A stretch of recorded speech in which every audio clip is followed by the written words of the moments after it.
पढ़ लिख के भी जेकर भटकना रहिंदी है तो उस भटकना दे विचों फिर कई चीज़ां एक्ट दा रिएक्ट दे तौर दे उत्ते उभरदियां ने।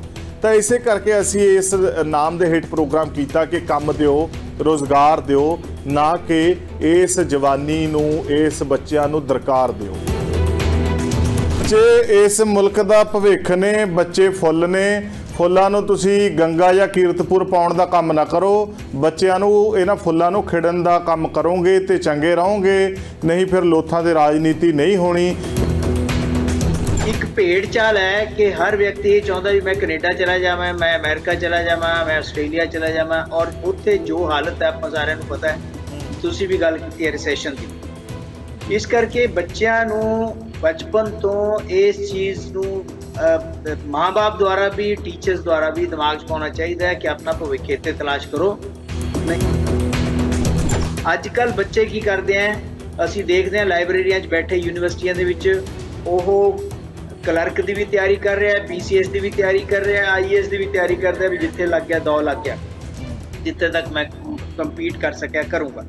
इस करके हर एक व्यक्ति नूं ਉਹਦੇ ਮੁਤਾਬਕ नहीं दिता जा सकता, लेकिन तुसी एक बार एम्प्लॉयमेंट च आ गए फिर अगे ਵਧਦੇ रहो और वध के तुसी किते भी पहुंच सकते हो। इस साल का जिहड़ा आंकड़ा है वो ये कहता कि 2,66,000 बच्चे हुण तक जा चुके हैं और एक बच्चा जिहड़ा साल का 20 तो 25 लाख रुपया लेके जा रहा, उन्होंने तो पैसे दिख रहे हैं ना जिहड़े नाल आ रहे हैं। हज़ारां करोड़ रुपया पंजाब का जिहड़ा हैगा बाहर जा रहा है और इत्थे जिहड़े हैगियां ज़मीनां जायदादां गिरवी पईयां और या उन्होंने पुरसान हाल कोई नहीं है। और वो बच्चे जिहड़े हैगे माँ बाप इत्थे कल्ले हैं, माँ बाप पता नहीं किवें कर्जे चक के बहुत ज़्यादा भेज रहे हैं। ये जिहड़ी हैगी एक बड़ी मंदभागी सिचुएशन दे विच पंजाब फसिया होया है पिछले कई सालों तो।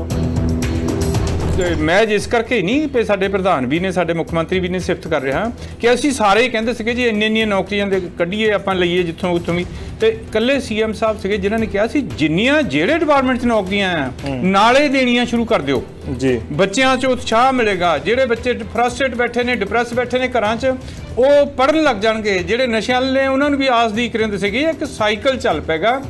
मतलब यह एक बहुत पॉजिटिव रुझान है। खालिद साहब ने बिल्कुल सही किया है, बड़ी फीयरफुल गल है कि सारे ही असीं बाहर नूं तुरे जाने हैं। ये तो जिद्दां जे मतलब कोई लाइटली गल कहनी होवे भी फाटक खोलता जाए कनेडा, अमेरिका, आस्ट्रेलिया, इंग्लैंड का किते 10 दिनों लई, तो शायद पंजाब खाली हो जाए। पिछले समय दे विच जो माइग्रेशन हुई है क्योंकि पंजाबियों का पुराना एक रुझान है बाहर जाने का, लेकिन अफसोस नाल कहना पैंदा है कि जदों दी ये सरकार बनी है सब तो वध रिकॉर्ड माइग्रेशन इस समय दे विच हुई है। ये जिहड़ा हजे गल्लां करदे बैठे इन्हां नूं पता नहीं इस गल दा। स्टेट दे विच भी मैं ये नहीं कहता भी कांग्रेस सरकार ने कोई बहुत वड्डा मार्के का काम किया या फलाने किसी ने या अज की मौजूदा सरकार ने कोई बहुत गलत काम किया। मैं समझदा समूचे तौर पर असी उस जो माइग्रेशन हो रही है, जो ब्रेन ड्रेन हो रहा, जो मनी ड्रेन हो रहा, उसको नत्थ पाउण दे विच असफल होया सानूं मनना पऊगा। अफसोस इस गल का है कि ये जिहड़ी निराशा फैलती जा रही है ये माइग्रेशन नूं उत्साहित करती है कि उत्थे जाके असीं कुछ भी कर लांगे, इत्थे नहीं करना। ये एक जिहड़ी सोच है ना इसनूं बदलण दी लोड़ है। कदे कदे ना तुहाडे जिहड़े पार्टी प्रधान ने वो रुक जाते हैं, गल कहते कहते ब्रेक ला लेंदे आ। जिहड़ी उन्हां दी गल दा वजन बनना है, जिहड़ा कि उन्होंने सीधा सरकार नाल अड़ना है, सरकार के खिलाफ खड़ना है, लोगों के लिए खड़ना है, उत्थे थोड़ा जिहा किते किते डगमगाउंदे हुए नज़र आ जाते हैं। ਜਿਹੜੇ ਬੱਚੇ ਕੰਮ ਕਰਨਾ ਚਾਹੁੰਦੇ ਵੀ ਨੇ ਉਹ ਇਸ ਵਾਸਤੇ ਨਹੀਂ ਕਰ ਪੈਂਦੇ ਵੀ ਰਿਸ਼ਤੇਦਾਰਾਂ ਨੇ ਤੇ ਜਿਹੜੇ ਯਾਰ ਮਿੱਤਰ ਨੇ ਉਹਨਾਂ ਨੇ ਕੋ ਕੇ ਮਾਰ ਦੇਣਾ ਵੀ ਤੇਰਾ ਪੁੱਤਰ ਜਾਂ ਤੇਰੀ ਕੁੜੀ ਕਿਹੜੇ ਕੰਮ ਲੱਗੀ ਹੋਈ ਹੈ। ਤੇ ਇਹ ਸਭ ਤੋਂ ਵੱਡਾ ਕਾਰਨ ਹੈ ਕਿ ਜਿਹੜਾ ਸਮਾਜਿਕ ਢਾਂਚਾ ਹੈ ਉਹੀਓ ਵਿਗੜਿਆ ਹੋਇਆ ਹੈ। ਬੱਚੇ ਜ਼ਿੰਮੇਵਾਰੀ ਤੋਂ ਨਹੀਂ ਭੱਜ ਰਹੇ, ਬੱਚੇ ਤਾਂ ਪੜ੍ਹ ਰਹੇ ਨੇ, ਮਿਹਨਤ ਕਰ ਰਹੇ ਨੇ। ਸਰਕਾਰਾਂ ਜ਼ਿੰਮੇਵਾਰੀ ਤੋਂ ਭੱਜ ਰਹੀਆਂ ਨੇ। ਸਰਕਾਰਾਂ ਚਾਹੁੰਦੀਆਂ ਨੇ ਕਿ ਅਸੀਂ ਬੈਠ ਕੇ ਮਲਾਈਆਂ ਖਾਈਏ, VIP ਗੱਡੀਆਂ 'ਚ ਘੁੰਮੀਏ, ਸਿਕਿਉਰਿਟੀ ਲੈ ਕੇ ਮਜ਼ੇ ਕਰੀਏ, 5 ਸਾਲ ਮਜ਼ੇ ਲਈਏ, ਉਸ ਤੋਂ ਬਾਅਦ ਪੈਨਸ਼ਨਾਂ ਖਾਂਦੇ ਰਹੀਏ। ਪੰਜਾਬ ਦੇ ਅੰਦਰ ਅਸੀਂ ਇੰਡਸਟਰੀ ਲਿਆਣੀ ਤੇ ਕੀ ਹੈ, ਜਿਹੜੀ ਆਪਣੀ ਇੰਡਸਟਰੀ ਸੀ ਉਹ ਵੀ ਸਰਕਾਰਾਂ ਰੋਕ ਨਹੀਂ ਸਕੀਆਂ। ਹੁਣ ਪ੍ਰੋਬਲਮ ਕੀ ਹੈਗੀ ਹੈ ਕਿ ਜਿਹੜੇ ਬੱਚੇ ਬਾਹਰ ਜਾ ਰਹੇ ਨੇ ਕੀ ਉਹ ਖੁਸ਼ ਨੇ ਉੱਥੇ? ਉੱਥੇ ਉਹਨਾਂ ਨੂੰ ਕਿੰਨੀ ਜ਼ਲਾਲਤ ਤੇ ਕਿੰਨੀ ਦਿੱਕਤ ਸਹਿਣੀ ਪੈ ਰਹੀ ਹੈ, ਲੇਕਿਨ ਫਿਰ ਵੀ ਉਹ ਜਾ ਰਹੇ ਨੇ। ਪਿੰਡਾਂ ਦੇ ਪਿੰਡ ਖਾਲੀ ਹੋ ਰਹੇ हैं और बच्चे उत्थे सुसाइड कर रहे हैं कहते जी हार्ट अटैक हो गया, हार्ट अटैक नहीं हो गया, वो टेंशन है। कोई भी बच्चा अपना घर छड़ के जाना नहीं चाहता। जिस वेले ਉਹਦੇ ਉੱਪਰ ਸੋਸ਼ਲ ਪ੍ਰੈਸ਼ਰ, ਇਕਨੋਮਿਕ ਪ੍ਰੈਸ਼ਰ ਹੁੰਦਾ ਹੈ ਔਰ ਉਹਨੂੰ ਦਿਮਾਗ ਦੇ ਵਿੱਚ ਵੀ ਆ ਪਿੰਡ ਦੇ 10 ਬੱਚੇ ਤਾਂ ਚਲੇ ਗਏ ਜੀ, ਉੱਥੇ ਜਾ ਕੇ ਕਰਜ਼ੇ ਤੇ ਸਾਰਾ ਸਮਾਨ ਚੱਕਦੇ ਆ, ਕਰਜ਼ੇ ਤੇ ਗੱਡੀਆਂ ਲੈਂਦੇ ਆ, ਕਰਜ਼ੇ ਤੇ ਹੋਰ ਚੀਜ਼ਾਂ ਲੈਂਦੇ ਆ, ਉੱਥੇ ਫਿਰ ਫੋਟੋਆਂ ਖਿੱਚ ਕੇ ਘਰੇ ਭੇਜਦੇ ਆ। ਉਹ ਕਹਿੰਦੇ ਜੀ ਸਾਰਾ ਉੱਥੇ ਤਾਂ ਬੜਾ ਹਾਰ ਯਾਰ ਹੈ। In fact they are in a very difficult situation. ਸਤਿ ਸ਼੍ਰੀ ਅਕਾਲ, ਤੁਸੀਂ ਵੇਖ ਰਹੇ ਹੋ ਰੋਜ਼ਾਨਾ ਸਪੋਕਸਮੈਨ ਦੀ ਸਪੋਕਸਮੈਨ ਡਿਬੇਟ 'ਚ ਨਵਜੋਤ ਸਿੰਘ ਢਾਲੀਵਾਲ ਵੱਲੋਂ ਸਵਾਗਤ ਹੈ। ਅੱਜ ਗੱਲਬਾਤ ਲੀਹੋਂ ਉਤਰ ਰਹੀ ਜਵਾਨੀ ਦੇ ਮੁਤਲਕ ਕਰਨੀ ਹੈ ਕਿ ਨੌਜਵਾਨ ਉਹ ਜਿਹੜੇ ਰਾਹ ਸਰਕਾਰਾਂ ਦੀ ਨਜ਼ਰ ਦੇ ਵਿੱਚ ਗਲਤ ਹੁੰਦੇ ਨੇ ਉਹ ਟਰੈਕ ਨੂੰ ਕਿਉਂ ਫੜਦੇ ਆ, ਉਸ ਨੂੰ ਕਿਉਂ ਹਾਸਿਲ ਕਰਦੇ ਆ। ਉਹਦੇ ਵਿੱਚ ਜਿਹੜੀ ਮੂਲ ਗੱਲ ਨਿਕਲ ਕੇ ਸਭ ਤੋਂ ਪਹਿਲੇ ਸਾਹਮਣੇ ਆਉਂਦੀ ਹੈ ਕਿ ਪੜ੍ਹ ਲਿਖ ਕੇ ਵੀ ਜੇਕਰ ਭਟਕਣਾ ਰਹਿੰਦੀ ਹੈ ਤੇ ਉਸ ਭਟਕਣਾ ਦੇ ਵਿੱਚੋਂ ਫਿਰ ਕਈ ਚੀਜ਼ਾਂ ਐਕਟ ਦਾ ਰਿਐਕਟ ਦੇ ਤੌਰ ਦੇ ਉੱਤੇ ਉੱਭਰਦੀਆਂ ਨੇ। ਤਾਂ ਇਸੇ ਕਰਕੇ ਅਸੀਂ ਇਸ ਨਾਮ ਦੇ ਹੇਠ ਪ੍ਰੋਗਰਾਮ ਕੀਤਾ ਕਿ ਕੰਮ ਦਿਓ, ਰੋਜ਼ਗਾਰ ਦਿਓ, ਨਾ ਕਿ ਇਸ ਜਵਾਨੀ ਨੂੰ, ਇਸ ਬੱਚਿਆਂ ਨੂੰ ਦਰਕਾਰ ਦਿਓ। ਸੋ ਜੇਕਰ ਇਹਨਾਂ ਨੂੰ ਚੰਗਾ ਮਾਹੌਲ ਮਿਲੇਗਾ, ਚੰਗਾ ਕੰਮਕਾਜ ਮਿਲੇਗਾ, ਕੰਮ ਦੇ, ਰੋਜ਼ਗਾਰ ਦੇ, ਕਾਰੋਬਾਰ ਦੇ, ਵਪਾਰ ਦੇ, ਨੌਕਰੀਆਂ ਦੇ ਚੰਗੇ ਮੌਕੇ ਪੈਦਾ ਹੋਣਗੇ ਤੇ ਇਹ ਲੋਕ ਵੀ ਜਿਹੜਾ ਹੈ ਉਹ ਜ਼ਰੂਰ ਚੰਗੀਆਂ ਰਾਹਾਂ ਦੇ ਉੱਤੇ ਚੱਲ ਕੇ ਇੱਕ ਸਧਾਰਨ ਜ਼ਿੰਦਗੀ ਚੰਗੇ ਤਰੀਕੇ ਨਾਲ ਜੋ ਹਰ ਬੰਦਾ ਲੋਚਦਾ ਉਸ ਤੇ ਸੋਚ ਕੇ ਜਿਹੜੀ ਆਪਣੀ ਜ਼ਿੰਦਗੀ ਪੂਰੀ ਸਫਲ ਤਰੀਕੇ ਦੇ ਨਾਲ ਜਿਉ ਸਕਦੇ ਆ। ਔਰ ਅੱਜ ਜਦੋਂ ਇੰਡੀਆ ਕੈਨੇਡਾ ਦੇ ਦਰਮਿਆਨ ਇੱਕ ਸ਼ਬਦੀ ਜੰਗ ਛਿੜੀ ਹੋਈ ਹੈ, ਵਿਵਾਦ ਪੈਦਾ ਹੋਇਆ ਹੈ, ਚਾਹੇ ਸਾਰਾ ਕੁਝ ਵੋਟ ਤੰਤਰ ਦੇ ਉੱਤੇ ਨਿਰਭਰ ਕਰਦਾ ਹੈ, ਫਿਰ ਤੋਂ ਕਮਿਊਨਿਟੀਜ਼ ਨੂੰ ਵੰਡਿਆ ਜਾ ਰਿਹਾ ਹੈ। ਉੱਥੇ ਬੈਠੇ 17 ਤੋਂ 18 ਲੱਖ ਜਿਹੜੇ ਹਿੰਦੂ ਤੇ ਪੰਜਾਬੀ ਨੇ, ਉਹਨਾਂ ਨੂੰ ਦੋ ਜਿਹੜੀਆਂ ਮੁੱਖ ਧਿਰਾਂ ਨੇ ਉੱਥੇ ਦੀਆਂ ਉਹ ਕਿਵੇਂ ਆਪਣੇ ਪੱਖ ਦੇ ਵਿੱਚ ਕਰਨਾ ਚਾਹੁੰਦੀਆਂ ਨੇ। ਸੋ ਇਹਨਾਂ ਤੋਂ ਅਸੀਂ ਨਹੀਂ ਸਮਝ ਪਾ ਰਹੇ। ਇੱਕ ਧਿਰ ਨੂੰ ਲੱਗਦਾ ਹੈ ਕਿ ਨਹੀਂ ਇਹ ਸਾਡੇ ਨਾਲ ਖੜੇ ਨੇ, ਦੂਸਰੀ ਧਿਰ ਨੂੰ ਲੱਗਦਾ ਹੈ ਕਿ ਇਹ ਸਾਡੇ ਨਾਲ ਖੜੇ ਆ। ਜਦੋਂ ਸਰਕਾਰਾਂ ਇਹ ਨਾਰਾ ਦੇਣ ਕਿ ਨਹੀਂ ਕੈਨੇਡਾ ਅਮਰੀਕਾ ਵਾਲੇ ਵੀ ਵਾਪਸ ਆਉਣਗੇ ਕਿਵੇਂ ਆਉਣਗੇ? ਤਾਂ ਜੇ ਤੁਸੀਂ ਇੱਥੇ ਨੌਕਰੀਆਂ ਦਿਓਗੇ, ਬਿਜ਼ਨਸਮੈਨ ਨੂੰ ਚੰਗਾ ਮਾਹੌਲ ਦਿਓਗੇ, ਕੋਈ ਸਬਸਿਡੀ ਦਿਓਗੇ, ਕੋਈ ਚੰਗਾ ਉਹਨਾਂ ਨੂੰ ਇੱਕ ਸ਼ਾਂਤਮਈ ਮਾਹੌਲ ਇੱਥੋਂ ਦਾ ਵਾਤਾਵਰਨ ਦਿਓਗੇ। ਸੋ ਅੱਜ ਉਸ ਨੂੰ ਲੈ ਕੇ ਗੱਲਬਾਤ ਕਰਾਂਗੇ, ਪਰ ਕੁਝ ਸਾਡੇ ਸਵਾਲ ਨੇ, ਪਹਿਲਾਂ ਉਹਨਾਂ ਦੇ ਨਾਲ ਸਾਂਝ ਪਾਉਂਦੇ ਆ। ਆਖਿਰ ਕਿਉਂ ਜਿਹੜੇ ਪੜ੍ਹੇ ਲਿਖੇ ਬੱਚੇ ਆ ਉਹਨਾਂ ਨੂੰ ਨੌਕਰੀ ਲੈਣ ਲਈ ਖੱਜਲ ਖੁਆਰ ਹੋਣਾ ਪੈਂਦਾ, ਉਹਨਾਂ ਨੂੰ ਜ਼ਲੀਲ ਜਿਹੜਾ ਹੈ ਉਹ ਹੋਣਾ ਪੈਂਦਾ?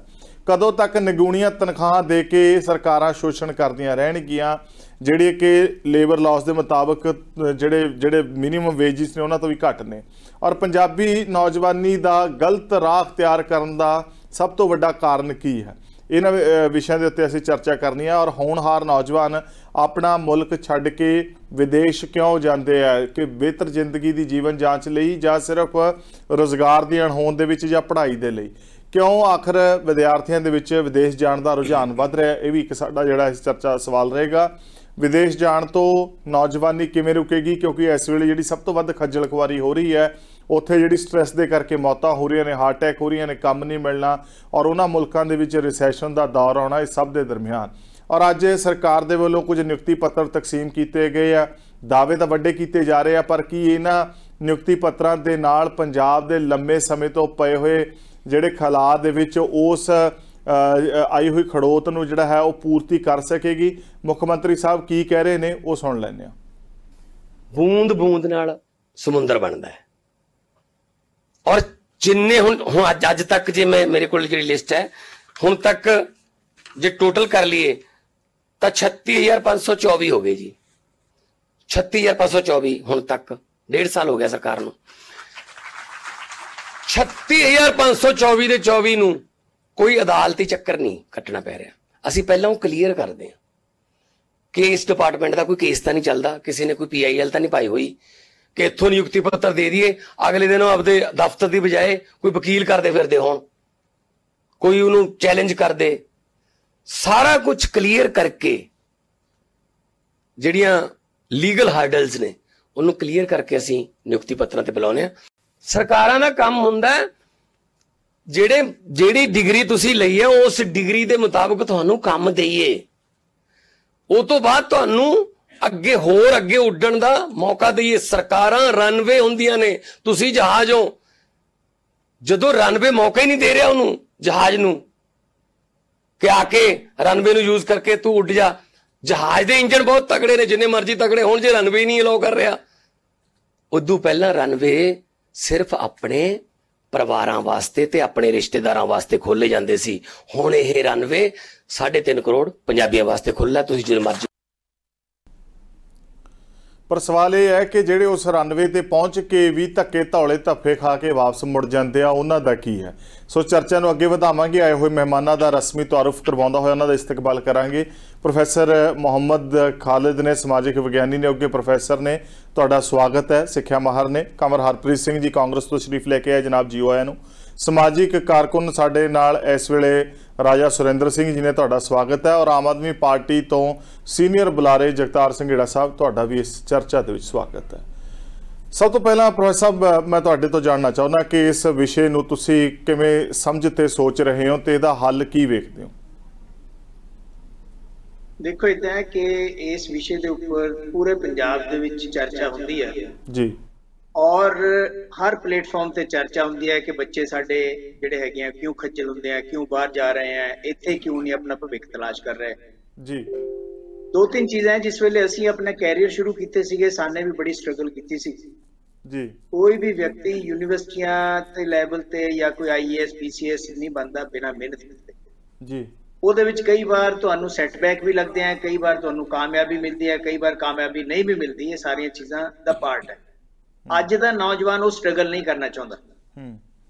ਅੱਜ ਦਾ ਔਰ ਜਿਸ ਵੇਲੇ ਅਸੀਂ ਸਟਰਗਲ ਕੀਤੀ ਸੀਗੀ, ਉਸੇ ਵੇਲੇ ਐਮਪਲੋਇਮੈਂਟ ਦੇਣ ਵਾਲਾ ਕੇਵਲ ਸਰਕਾਰ ਸੀਗੀ। ਅੱਜ ਪ੍ਰਾਈਵੇਟ ਸੈਕਟਰ ਸਰਕਾਰ ਨਾਲੋਂ ਵੱਡਾ ਹੋਇਆ ਖੜਾ ਹੈ ਜੀ, ਐਮਪਲੋਇਮੈਂਟ ਦੇਣ ਵਾਸਤੇ। ਉਸ ਚੀਜ਼ ਨੂੰ ਵੀ ਅਸੀਂ ਅਵੇਲ ਨਹੀਂ ਕਰਨਾ ਚਾਹੁੰਦੇ। ਇੱਕ ਭੇਡ ਚਾਲ ਹੈ ਕਿ ਹਰ ਵਿਅਕਤੀ ਇਹ ਚਾਹੁੰਦਾ ਵੀ ਮੈਂ ਕੈਨੇਡਾ ਚਲਾ ਜਾਵਾਂ, ਮੈਂ ਅਮਰੀਕਾ ਚਲਾ ਜਾਵਾਂ, ਮੈਂ ਆਸਟ੍ਰੇਲੀਆ ਚਲਾ ਜਾਵਾਂ, ਔਰ ਉੱਥੇ ਜੋ ਹਾਲਤ ਹੈ ਆਪਾਂ ਸਾਰਿਆਂ ਨੂੰ ਪਤਾ ਹੈ। ਤੁਸੀਂ ਵੀ ਗੱਲ ਕੀਤੀ ਹੈ ਰਿਸੈਸ਼ਨ ਦੀ।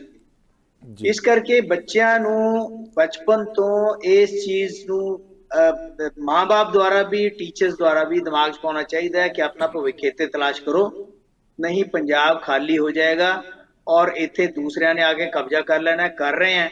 ਔਰ ਤੁਸੀਂ ਜਿਹੜੇ ਹੈਗੇ ਆ ਕੈਨੇਡਾ ਤੇ ਹੋਰ ਜਗ੍ਹਾ ਤੁਰੇ ਫਿਰਿਓ, ਜੋ ਹਾਲਾਤ ਦੇ ਵਿੱਚ ਤੁਸੀਂ ਉੱਥੇ ਰਹਿ ਰਹੇ ਹੋ, ਜਿਸ ਤਰੀਕੇ ਦੇ ਨਾਲ ਬੇਸਮੈਂਟਾਂ ਦੇ ਵਿੱਚ ਤੁਸੀਂ ਰਹਿ ਕੇ ਗੁਜ਼ਾਰਾ ਕਰਦੇ ਹੋ, ਜਿਸ ਤਰੀਕੇ ਦੇ ਨਾਲ 2 ਜੰਗ ਦੀ ਜਗ੍ਹਾ ਇੱਕ ਡੰਗ ਰੋਟੀ ਖਾ ਕੇ ਗੁਜ਼ਾਰਾ ਕਰਦੇ ਹੋ, ਉਹਦੇ ਨਾਲੋਂ ਬੈਟਰ ਹੈ ਤੂੰ ਆਪਣੇ ਇੱਥੇ ਆਪਣਾ ਤਲਾਸ਼ ਕਰੋ। ਦੂਸਰੀ ਗੱਲ ਇਹ ਹੈਗੀ ਹੈ ਕਿ ਸਰਕਾਰ ਕੋਸ਼ਿਸ਼ ਕਰਦੀ ਹੈ ਕਿ ਐਮਪਲੋਇਮੈਂਟ ਦੇਣ ਦੀ, ਕਦੇ ਵੀ ਸਰਕਾਰ ਸਾਰੇ ਬੰਦਿਆਂ ਨੂੰ ਐਮਪਲੋਇਮੈਂਟ ਨਹੀਂ ਦੇ ਸਕਦੀ ਹੁੰਦੀ, ਨਾ ਉਹ ਪੋਸੀਬਲ ਹੈ। ਜਿਹੜਾ CM ਸਾਹਿਬ ਨੇ ਕਿਹਾ ਕਿ ਜੀ ਅਸੀਂ ਸਰਕਾਰ ਦਾ ਕੰਮ ਹੈ, ਜਿੱਥੇ ਤੱਕ ਤੁਸੀਂ ਪੜ੍ਹੇ ਹੋਏ ਹੋ ਉਹਦੇ ਮੁਤਾਬਕ ਰੋਜ਼ਗਾਰ ਦੇਣਾ, ਇਹ ਬਿਲਕੁਲ ਪੋਸੀਬਲ ਨਹੀਂ ਹੈ ਸਰਕਾਰ ਵਾਸਤੇ ਵੀ, ਕਿਸੇ ਵਾਸਤੇ ਵੀ। ਕਿਉਂਕਿ ਅੱਜ ਕੱਲ ਬੱਚੇ ਕੀ ਕਰਦੇ ਆ, ਅਸੀਂ ਦੇਖਦੇ ਹਾਂ ਲਾਇਬ੍ਰੇਰੀਆਂ 'ਚ ਬੈਠੇ ਯੂਨੀਵਰਸਿਟੀਆਂ ਦੇ ਵਿੱਚ, ਉਹ ਕਲਰਕ ਦੀ ਵੀ ਤਿਆਰੀ ਕਰ ਰਿਹਾ, PCS ਦੀ ਵੀ ਤਿਆਰੀ ਕਰ ਰਿਹਾ, IAS ਦੀ ਵੀ ਤਿਆਰੀ ਕਰਦਾ ਵੀ ਜਿੱਥੇ ਲੱਗ ਗਿਆ ਦੌ ਲੱਗ ਗਿਆ, ਜਿੱਥੇ ਤੱਕ ਮੈਂ ਕੰਪੀਟ ਕਰ ਸਕਿਆ ਕਰੂੰਗਾ। ਇਸ ਕਰਕੇ ਹਰ ਇੱਕ ਵਿਅਕਤੀ ਨੂੰ ਉਹਦੇ ਮੁਤਾਬਕ ਨਹੀਂ ਦਿੱਤਾ ਜਾ ਸਕਦਾ, ਲੇਕਿਨ ਤੁਸੀਂ ਇੱਕ ਵਾਰ ਐਮਪਲੋਇਮੈਂਟ 'ਚ ਆ ਗਏ ਫਿਰ ਅੱਗੇ ਵੱਧਦੇ ਰਹੋ ਔਰ ਵੱਧ ਕੇ ਤੁਸੀਂ ਕਿਤੇ ਵੀ ਪਹੁੰਚ ਸਕਦੇ ਹੋ। ਇਹ ਨਹੀਂ ਹੈ ਕਿ ਜਿਹੜੇ ਬੰਦੇ ਅੱਜ ਸਕਸੈਸਫੁਲ ਹੈ ਕਿਸੇ ਵੀ ਉਹਦੇ ਵਿੱਚ, ਉਹ ਸਕਸੈਸਫੁਲ ਹੀ ਪੈਦਾ ਹੋਏ ਸੀਗੇ, ਬਲਕਿ ਉਹਨਾਂ ਨੇ ਆਪਣੀਆਂ ਹੱਡੀਆਂ ਰਗੜੀਆਂ, ਮਿਹਨਤ ਕੀਤੀ ਹੈ, ਭੁੱਖਮਰੀ ਚ ਰਹੇ ਹੈ, ਲੇਕਿਨ ਆਪਣਾ ਟੀਚਾ ਨਹੀਂ ਛੱਡਿਆ। ਅੱਜ ਉਹਨਾਂ ਨੂੰ ਆਪਾਂ ਕਿਸੇ ਨਾ ਕਿਸੇ ਜਗ੍ਹਾ ਤੇ ਪਹੁੰਚ ਦਿੰਦੇ। ਜਿੰਨੇ ਸਕਸੈਸਫੁਲ ਬੰਦੇ ਆ ਉਹਨਾਂ ਸਾਰਿਆਂ ਦੇ ਪਿੱਛੇ ਸਟਰਗਲ ਹੈ। ਉਹ ਸਟਰਗਲ ਅੱਜ ਦਾ ਨੌਜਵਾਨ ਨਹੀਂ ਕਰਨਾ ਚਾਹੁੰਦਾ। ਉਹਨੂੰ ਇੱਕ ਈਜ਼ੀ ਤਰੀਕਾ ਹੈਗਾ ਕਿ ਪਿੰਡ ਦੀ ਪੈਲੀ ਗਹਿਣੇ ਰੱਖੋ, ਘਰ ਗਹਿਣੇ ਰੱਖੋ, ਮਾਂ-ਬਾਪ ਦੇ ਪੈਸੇ ਜਿਹੜੇ ਹੈ ਖਰਚਵਾਓ, ਤੇ ਮੈਨੇ ਤਾਂ ਜੀ ਕੈਨੇਡਾ ਜਾਣਾ, ਹੋਰ ਕੁਝ ਕਰਨਾ ਨਹੀਂ। ਤੁਸੀਂ ਦੇਖੋ ਉਹ ਬੱਚੇ ਜਿਹੜੇ ਹੈਗੇ ਆ ਬਹੁਤ ਹਾਈਲੀ ਐਜੂਕੇਟਿਡ ਵੀ ਨਹੀਂ ਹਨ, ਜ਼ਿਆਦਾਤਰ +2 ਨਹੀਂ ਕਰਨਗੇ, ਉਹ BA ਨਹੀਂ ਕਰਨਗੇ, BSc ਨਹੀਂ ਕਰਨਗੇ। ਉਹ ਕਹਿੰਦੇ ਵੀ ਮੈਂ ਉੱਥੇ ਜਾ ਕੇ ਕੁਝ ਵੀ ਕਰ ਲੂੰਗਾ, ਲੇਕਿਨ ਮੈਂ ਇੱਥੋਂ ਜਾਣਾ। ਇਹਦੇ ਵਿੱਚ ਸਰਕਾਰਾਂ ਨੂੰ ਵੀ ਚਾਹੀਦਾ ਹੈ ਕਿ ਇੱਕ ਕੌਨਫੀਡੈਂਸ ਪੈਦਾ ਕਰਨ ਨੌਜਵਾਨਾਂ ਦੇ ਵਿੱਚ, ਔਰ ਇਹ ਸਾਡਾ ਸਾਰਿਆਂ ਦਾ ਫਰਜ਼ ਹੈ, ਟੀਚਰਸ ਦਾ ਵੀ, ਐਜੂਕੇਸ਼ਨ ਇੰਸਟੀਟਿਊਸ਼ਨਸ ਦਾ ਵੀ, ਪੋਲੀਟੀਸ਼ੀਅਨਸ ਦਾ ਵੀ, ਮਾਂ-ਬਾਪ ਦਾ ਵੀ, ਕਿ ਬੱਚਿਆਂ ਨੂੰ ਇੱਥੇ ਰਹਿਣ ਵਾਸਤੇ ਇੱਕ ਸਾਈਕੋਲੋਜੀਕਲੀ ਉਹਨਾਂ ਨੂੰ ਇਸ ਮੋਲਡ ਦੇ ਵਿੱਚ ਲਿਆਂਦਾ ਜਾਵੇ। ਤਾਂ ਮੈਨੂੰ ਏਦਾਂ ਲੱਗਦਾ ਹੈ ਕਿ ਉਹਦੇ ਵਿੱਚ ਕਾਮਯਾਬੀ ਮਿਲ ਸਕਦੀ ਹੈ, ਲੇਕਿਨ ਉਹ ਬੱਚੇ ਜਿਹੜੇ ਹੈਗੇ ਆ ਉਹ ਬਿਲਕੁਲ ਰਾਹ ਹੁੰਦੇ ਆ। ਮੈਂ ਚਲਾ ਗਿਆ, ਮੇਰੇ ਨਾਲ ਦਾ ਦੂਸਰਾ ਕਹਿੰਦਾ ਮੈਂ ਵੀ ਚੱਲਿਆ, ਤੀਸਰਾ ਕਹਿੰਦਾ ਮੈਂ ਵੀ ਚੱਲਿਆ। ਉੱਥੇ ਜਾ ਕੇ ਜਿਹੜਾ ਹੈਗਾ, ਤੁਹਾਨੂੰ ਦੱਸਿਆ ਵੀ ਜਿਸ ਕਾਲਜ ਦੇ ਵਿੱਚ 500 ਸੀਟਾਂ ਨੇ ਉੱਥੇ 5000 ਐਡਮਿਸ਼ਨ ਕਰੀ ਬੈਠੇ ਹੋ, ਕਿਉਂਕਿ ਪੈਸਾ ਆ ਰਿਹਾ ਹੈ ਉਹਨਾਂ ਵਾਸਤੇ। ਤਾਂ ਇਹ ਬਿਜ਼ਨਸ ਹੈ। ਔਰ ਉੱਥੇ ਦੀਆਂ ਡਿਗਰੀਆਂ ਕਰਕੇ ਵੀ ਉੱਥੇ ਜਿਸ ਤਰ੍ਹਾਂ ਦੇ ਮਾੜੇ ਹਾਲਤਾਂ ਦੇ ਵਿੱਚ ਕਾਲਜ ਹੈ, 2-2 4-4 ਕਮਰਿਆਂ 'ਚ ਜਿਹੜੇ ਕਾਲਜ ਹੈ, ਉੱਥੇ ਇਹ ਨਹੀਂ ਹੈ ਕਿ ਬਹੁਤ ਵੱਡੀਆਂ ਵੱਡੀਆਂ ਯੂਨੀਵਰਸਿਟੀਆਂ 'ਚ ਬੱਚੇ ਜਾ ਰਹੇ। ਮੈਂ ਖੁਦ ਅਟੈਂਡ ਕੀਤੀਆਂ ਕਈ ਆ ਜਿਹੜੇ ਹੈਗੇ ਆ ਇੱਥੇ ਮੇਲੇ ਲੱਗਦੇ ਆ ਹੋਟਲਾਂ ਦੇ ਵਿੱਚ ਕਿ ਤੁਸੀਂ ਜੀ ਆਓ ਅਸੀਂ ਤੁਹਾਨੂੰ ਫਲਾਣੇ ਕਾਲਜ 'ਚ ਐਡਮਿਸ਼ਨ। ਮੈਂ ਖੁਦ ਜਾਣਬੁੱਝ ਕੇ ਅਟੈਂਡ ਕਰਦਾ ਨਾ, ਵੀ ਦੇਖਿਆ ਇਹ ਕੀ ਆਫਰ ਕਰਦੇ ਆ। ਬਿਲਕੁਲ ਮਾੜੇ ਕਿਸਮ ਦੇ ਕਾਲਜਸ। ਕੈਨੇਡਾ ਜਿਹੜਾ ਧਰਨਾ ਲੱਗਿਆ ਉਸ ਪ੍ਰੋਟੈਸਟ ਦੇ ਵਿੱਚੋਂ ਬਹੁਤ ਗੱਲਾਂ ਸਾਫ਼ ਹੋ ਗਈਆਂ ਨੇ। ਬਹੁਤੇ ਕਾਲਜ ਤਾਂ ਰਜਿਸਟਰਡ ਹੀ ਨਹੀਂ, ਸਰਕਾਰ ਨੂੰ ਪਤਾ ਵੀ ਨਹੀਂ ਹੈਗਾ ਕਿ ਇਹਨਾਂ ਨੂੰ ਕਿਵੇਂ ਬੁਲਾ ਲਿਆ ਗਿਆ, ਕਿਉਂਕਿ ਇਸ ਸਾਲ ਦਾ ਜਿਹੜਾ ਅੰਕੜਾ ਹੈ ਉਹ ਇਹ ਕਹਿੰਦਾ ਕਿ 2,66,000 ਬੱਚੇ ਹੁਣ ਤੱਕ ਜਾ ਚੁੱਕੇ ਹੈ। ਔਰ ਇੱਕ ਬੱਚਾ ਜਿਹੜਾ ਸਾਲ ਦਾ 20 ਤੋਂ 25 ਲੱਖ ਰੁਪਏ ਲੈ ਕੇ ਜਾ ਰਿਹਾ, ਉਹਨਾਂ ਦਾ ਉਹ ਪੈਸੇ ਦਿਖ ਰਹੇ ਨੇ ਨਾ ਜਿਹੜੇ ਨਾਲ ਆ ਰਹੇ ਆ। ਬਿਲਕੁਲ, ਮੈਂ ਤੁਹਾਨੂੰ ਦੱਸਦਾ ਕਿ ਉਹਨਾਂ ਕਾਲਜਾਂ ਦੀਆਂ ਡਿਗਰੀਆਂ ਫਸਟ ਆਫ ਆਲ ਜ਼ਿਆਦਾਤਰ ਬਲਕਿ 90% ਬੱਚੇ ਉਹ ਹੈ ਜਿਹੜੇ ਉੱਥੇ ਪੜ੍ਹਨ ਵਾਸਤੇ ਨਹੀਂ ਜਾਂਦੇ। ਉਹ ਕੇਵਲ ਉੱਥੇ ਐਡਮਿਸ਼ਨ ਲੈਂਦੇ ਆ, ਨਾਲ ਹੀ ਆਪਣੇ ਪੁਆਇੰਟ ਇਕੱਠੇ ਕਰਨ ਲੱਗ ਜਾਂਦੇ ਆ ਤਾਂ ਕਿ ਉਹਨਾਂ ਨੂੰ PR ਮਿਲ ਜਾਵੇ। ਕੋਈ ਕਿਤੇ ਨੌਕਰੀ ਛੋਟੀ ਮੋਟੀ ਕਰ ਰਿਹਾ ਹੈ, ਕੋਈ ਕਿਤੇ ਨੌਕਰੀ ਕਰ ਰਿਹਾ ਹੈ। ਐਜੂਕੇਸ਼ਨ ਉਹਨਾਂ ਦਾ ਮੰਤਵ ਹੈ ਹੀ ਨਹੀਂ ਜੀ। ਉਹਨਾਂ ਨੂੰ ਵੀ ਇਹ ਗੱਲ ਦਾ ਪਤਾ ਹੈ ਵੀ ਆ ਰਹੇ ਆ ਐਜੂਕੇਸ਼ਨ ਵਾਸਤੇ ਨਹੀਂ ਆ ਰਹੇ, ਬਲਕਿ ਇੱਥੇ ਸੈੱਟ ਹੋਣ ਵਾਸਤੇ ਆ ਰਹੇ ਆ। ਇਸ ਕਰਕੇ ਉਹਨਾਂ ਤੋਂ ਪੈਸੇ ਲਓ। ਜਿਵੇਂ ਤੁਸੀਂ ਕਿਹਾ 20-25 ਲੱਖ ਰੁਪਇਆ ਸਾਲ ਦਾ, ਤੁਸੀਂ ਦੇਖੋ ਹਜ਼ਾਰਾਂ ਕਰੋੜ ਰੁਪਇਆ ਪੰਜਾਬ ਦਾ ਜਿਹੜਾ ਹੈਗਾ ਬਾਹਰ ਜਾ ਰਿਹਾ ਹੈ। ਔਰ ਇੱਥੇ ਜਿਹੜੇ ਹੈਗੀਆਂ ਜ਼ਮੀਨਾਂ ਜਾਇਦਾਦਾਂ ਗਿਰਵੀ ਪਈਆਂ, ਔਰ ਜਾਂ ਉਹਨਾਂ ਨੂੰ ਪੁਰਸਾਨ ਹਾਲ ਕੋਈ ਨਹੀਂ ਹੈ। ਔਰ ਉਹ ਬੱਚੇ ਜਿਹੜੇ ਹੈਗੇ ਮਾਂ-ਬਾਪ ਇੱਥੇ ਇਕੱਲੇ ਹੈ, ਮਾਂ-ਬਾਪ ਪਤਾ ਨਹੀਂ ਕਿਵੇਂ ਕਰਜ਼ੇ ਚੱਕ ਕੇ ਬਹੁਤ ਜ਼ਿਆਦਾ ਭੇਜ ਰਹੇ ਆ। ਇਹ ਜਿਹੜੀ ਹੈਗੀ ਇੱਕ ਬੜੀ ਮੰਦਭਾਗੀ ਸਿਚੁਏਸ਼ਨ ਦੇ ਵਿੱਚ ਪੰਜਾਬ ਫਸਿਆ ਹੋਇਆ ਪਿਛਲੇ ਕਈ ਸਾਲਾਂ ਤੋਂ। ਇਹਦੇ ਵਿੱਚੋਂ ਆਪਾਂ ਸਾਰਿਆਂ ਨੂੰ ਰਲ ਕੇ ਕੱਢਣ ਦੀ ਲੋੜ ਹੈ, ਨੌਜਵਾਨ ਨੂੰ ਵੀ, ਆਪਣੇ ਸਟੇਟ ਨੂੰ। ਬਿਲਕੁਲ ਠੀਕ ਹੈ। ਸੰਘੇੜਾ ਸਾਹਿਬ, ਇੱਥੇ ਜਿਹੜਾ ਸਭ ਤੋਂ ਵੱਡਾ ਨੁਕਤਾ ਜਿਹੜਾ ਖਾਲਦ ਸਾਹਿਬ ਹੋਰਾਂ ਦੇ ਵੱਲੋਂ ਖੜਾ ਕੀਤਾ ਗਿਆ, ਚਾਹੇ ਸਰਕਾਰ ਲੱਖ ਦਾਅਵੇ ਕਰੀ ਜਾਵੇ, ਕੋਈ ਵੀ ਸਰਕਾਰ ਜਿਹੜੀ ਹੈ ਹਰ ਬੰਦੇ ਨੂੰ ਸਰਕਾਰੀ ਨੌਕਰੀ ਜਿਹੜੀ ਆ ਹਰ ਪੜ੍ਹੇ ਲਿਖੇ ਨੂੰ ਨਹੀਂ ਪ੍ਰਦਾਨ ਕਰ ਸਕਦੀ। ਪਰ ਜਦੋਂ ਕਿ ਦਾਅਵਾ ਤੁਸੀਂ ਕਹਿ ਰਹੇ ਹੋ ਕਿ ਜਿੰਨੀ ਕਿਸੇ ਦੀ ਯੋਗਤਾ ਉਹਦੇ ਮੁਤਾਬਕ ਅਸੀਂ ਰੋਜ਼ਗਾਰ ਦੇਵਾਂਗੇ, ਔਰ ਇਹੀ ਦਾਅਵਾ 2017 ਵਾਲੀ ਕੈਪਟਨ ਸਰਕਾਰ ਨੇ ਵੀ ਕੀਤਾ ਸੀ ਤੇ ਸਫਲ ਉਹ ਵੀ ਨਹੀਂ ਸੀ ਹੋਈ। ਪ੍ਰੋਫੈਸਰ ਖਾਲਦ ਹੁਣੀ ਬੜੇ ਸੂਝਵਾਨ ਨੇ, ਇਹਨਾਂ ਦੀਆਂ ਬਹੁਤੀਆਂ ਗੱਲਾਂ ਨਾਲ ਮੈਂ ਸਹਿਮਤ ਹਾਂ। ਪਰ CM ਸਾਹਿਬ ਦੀ ਇੱਕ ਗੱਲ ਜਿਹੜੀ ਆਪਾਂ ਉਹਨੂੰ ਫੜ ਕੇ ਉਹਦਾ ਉਹੀ ਮਤਲਬ ਨਹੀਂ ਕੱਢ ਸਕਦੇ। ਗੱਲ ਕੈਪਟਨ ਅਮਰਿੰਦਰ ਸਿੰਘ ਹੁਣੀ ਤਾਂ ਹੁਣ ਵਾਲੇ ਮੁੱਖ ਮੰਤਰੀ ਸਾਹਿਬ ਦੇ ਨੇੜੇ ਤੇੜੇ ਵੀ ਨਹੀਂ ਹੈਗੇ, ਕਿਉਂਕਿ ਕੈਪਟਨ ਅਮਰਿੰਦਰ ਸਿੰਘ ਜਦੋਂ 2002 ਦੇ ਵਿੱਚ ਮੁੱਖ ਮੰਤਰੀ ਬਣੇ ਸੀਗੇ, ਉਦੋਂ ਅਸਲ 'ਚ ਸਹੀ ਉਹਨਾਂ ਬੱਚਿਆਂ ਦਾ ਵੀ ਸ਼ੋਸ਼ਣ ਸ਼ੁਰੂ ਹੋ ਗਿਆ ਸੀਗਾ ਜਿਨ੍ਹਾਂ ਨੂੰ ਰੁਜ਼ਗਾਰ ਦਿੱਤਾ ਜਾਂਦਾ ਸੀ। ਠੇਕੇ ਤੇ ਰੱਖਣੇ, 5-5 ਹਜ਼ਾਰ ਤੇ ਰੱਖਣੇ, 2.5-2.5 ਹਜ਼ਾਰ ਤੇ ਰੱਖਣੇ, ਇਹ ਸਾਰਾ ਕੰਮ 2002 ਦੀ ਸਰਕਾਰ ਤੋਂ ਸ਼ੁਰੂ ਹੋਇਆ ਸੀਗਾ। ਕਾਰਪੋਰੇਟਸ ਦੇ ਪ੍ਰੈਸ਼ਰ ਥੱਲੇ ਕਿ ਸਸਤੀ ਲੇਬਰ ਕਿਸ ਤਰ੍ਹਾਂ ਜਨਰੇਟ ਹੋਵੇ, ਸਰਕਾਰੀ ਨੌਕਰੀਆਂ ਤੇ ਇੱਕ ਤਰ੍ਹਾਂ ਨਾਲ ਪਾਬੰਦੀ ਉਹ ਲਾਤੀ ਸੀਗੀ। ਉਹ 10 ਸਾਲ ਸ਼੍ਰੋਮਣੀ ਅਕਾਲੀ ਦਲ ਭਾਜਪਾ ਗੱਠਜੋੜ ਦੀ ਸਰਕਾਰ ਵੇਲੇ ਵੀ ਕੁਝ ਕੁ ਨੌਕਰੀਆਂ ਦੇਣ ਤੋਂ ਇਲਾਵਾ ਹੋਈ ਨਹੀਂ ਭਰਤੀ। ਜੇ ਮੈਂ ਗਲਤ ਨਾ ਹੋਵਾਂ ਸ਼ਾਇਦ ਸੰਘੇੜਾ ਸਾਹਿਬ, ਉਦੋਂ ਬਹੁਤ ਸਾਰੇ ਵਿਭਾਗ ਮੇਰੇ ਖਿਆਲ ਨਾਲ ਡਾਈਂਗ ਡਿਪਾਰਟਮੈਂਟ ਦੇ ਵਿੱਚ ਪਾ ਦਿੱਤੇ ਗਏ ਸੀਗੇ। ਹਾਂਜੀ, ਇਹ ਰੁਝਾਨ ਚੱਲ ਪਿਆ ਸੀਗਾ ਕਿਉਂਕਿ 1994 ਤੋਂ WTO ਤਹਿਤ ਜਾਂ ਜਿਹੜਾ ਵਰਲਡ ਖੋਲਣ ਦੀ ਗੱਲ ਚੱਲਦੀ ਸੀਗੀ ਉਹ ਚੱਲਿਆ ਸੀਗਾ ਨਾ, ਤੇ 2000 ਦੇ ਨੇੜੇ ਤੇੜੇ ਜਾ ਕੇ ਇਹ ਪੀਕ ਤੇ ਆ ਗਿਆ ਸੀ ਕਿ ਸਰਕਾਰੀ ਮਹਿਕਮੇ ਸਾਰੇ ਹੀ ਬੰਦ ਹੋ ਜਾਣੇ ਆ, ਸਾਰੀ ਪ੍ਰਾਈਵੇਟਾਈਜੇਸ਼ਨ ਹੋ ਜਾਣੀ ਆ।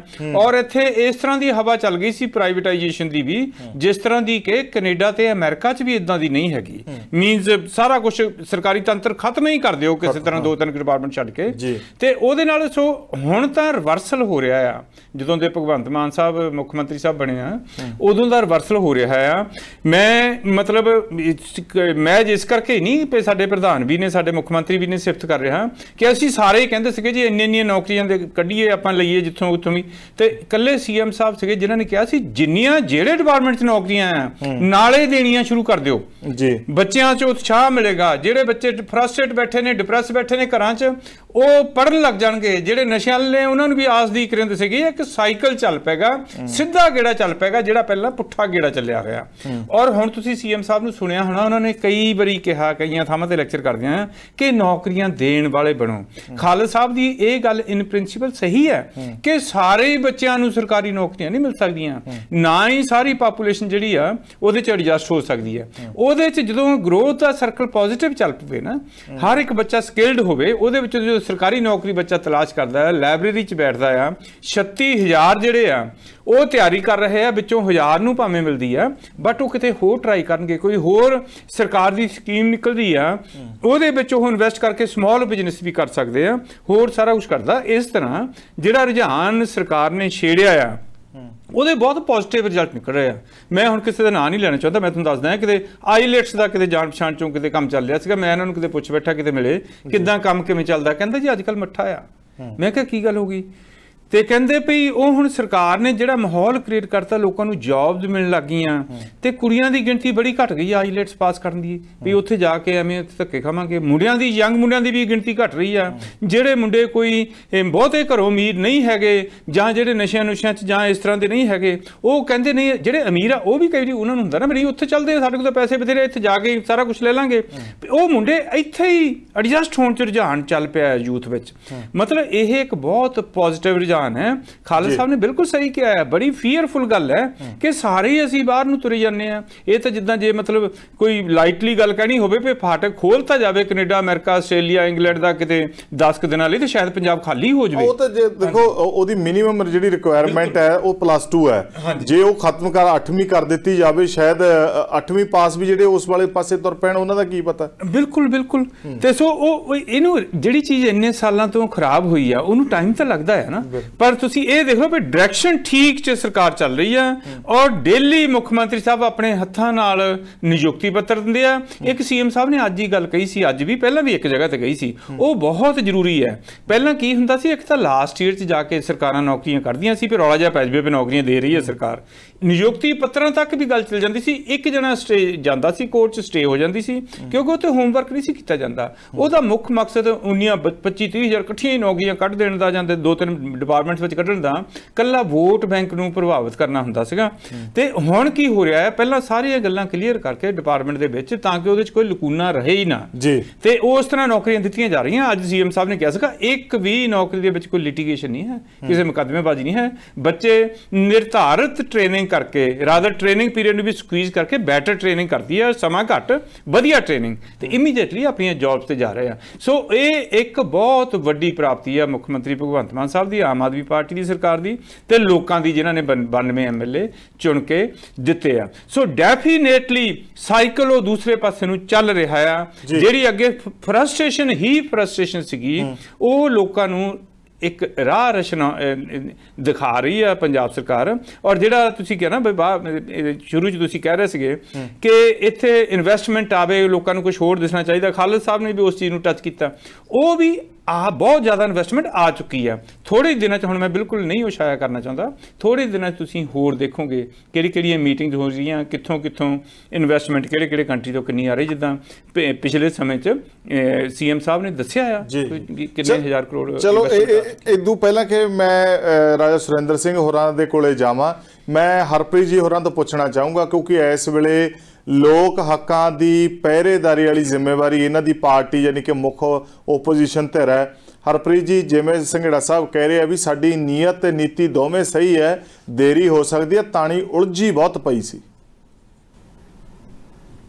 ਦੇਖੋ ਗੱਲ ਇਹ ਹੈ ਧਾਲੀਵਾਲ ਸਾਹਿਬ, ਮੈਂ ਕਿਉਂਕਿ ਬੜਾ ਸੰਜੀਦਾ ਵਿਸ਼ਾ ਹੈ ਜੀ, ਹਾਲਾਂਕਿ ਮੈਂ ਕੋਈ ਸਿਆਸੀ ਗੱਲ ਕਰਨੀ ਨਹੀਂ ਚਾਹੁੰਦਾ ਸੀ, ਲੇਕਿਨ ਸੰਘੇੜਾ ਸਾਹਿਬ ਨੇ ਗੱਲ ਛੇੜ ਦਿੱਤੀ ਹੈ ਤਾਂ ਮੈਨੂੰ ਜਵਾਬ ਜ਼ਰੂਰ ਦੇਣਾ ਪਊਗਾ ਜੀ, ਕਿਉਂਕਿ ਮੁੱਖ ਮੰਤਰੀ ਸਾਹਿਬ ਕਿਸੇ ਵੀ ਮੌਕੇ ਤੇ ਵਿਰੋਧੀ ਪਾਰਟੀਆਂ ਨੂੰ ਟਾਰਗੇਟ ਕਰਨ ਤੋਂ ਚੁੱਕਦੇ ਨਹੀਂ। ਉਸੇ ਲਾਈਨ ਦੇ ਉੱਤੇ ਚੱਲ ਕੇ ਸੰਘੇੜਾ ਸਾਹਿਬ ਨੇ ਵੀ ਕਈ ਗੱਲਾਂ ਕੀਤੀਆਂ।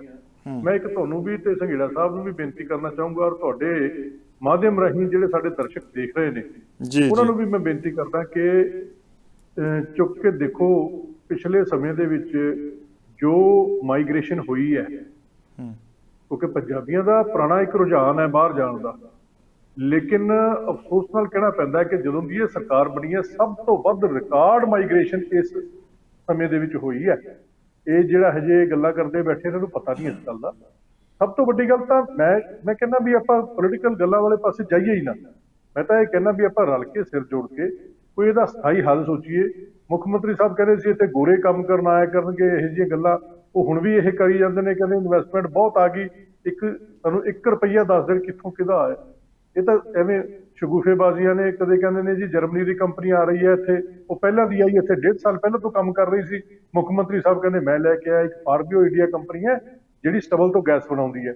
ਉਹ 1.5 ਸਾਲ ਪਹਿਲਾਂ ਆ ਚੁੱਕੀ ਸੀ, ਕਾਂਗਰਸ ਸਰਕਾਰ ਦੇ ਸਮੇਂ ਇੱਥੇ ਆ ਕੇ ਆਪਣਾ ਪਲਾਂਟ ਲਾ ਚੁੱਕੀ ਸੀ। ਮੁੱਖ ਮੰਤਰੀ ਸਾਹਿਬ ਸਟੇਜ ਤੋਂ ਕਹੀ ਗਏ ਕਿ ਮੈਂ ਲੈ ਕੇ ਆਇਆ। ਉਹੋ ਜਿਹੀਆਂ ਗੱਲਾਂ ਇਹ ਕਰੀ ਜਾਂਦੇ ਇੱਥੇ ਬੈਠੇ, ਕਹਿੰਦੇ ਜੀ ਇਨਵੈਸਟਮੈਂਟ ਬਹੁਤ ਆ ਗਈ, ਤਾਂ ਦੱਸਣ ਨਾ ਕਿਹੜੀ ਇਨਵੈਸਟਮੈਂਟ ਆ ਗਈ। ਕਹਿੰਦੇ ਮੈਂ ਦੱਸਣਾ ਨਹੀਂ ਚਾਹੁੰਦਾ, ਜੇ ਆਈ ਤਾਂ ਦੱਸਣਾ ਕਿਉਂ ਨਹੀਂ ਚਾਹੁੰਦੇ।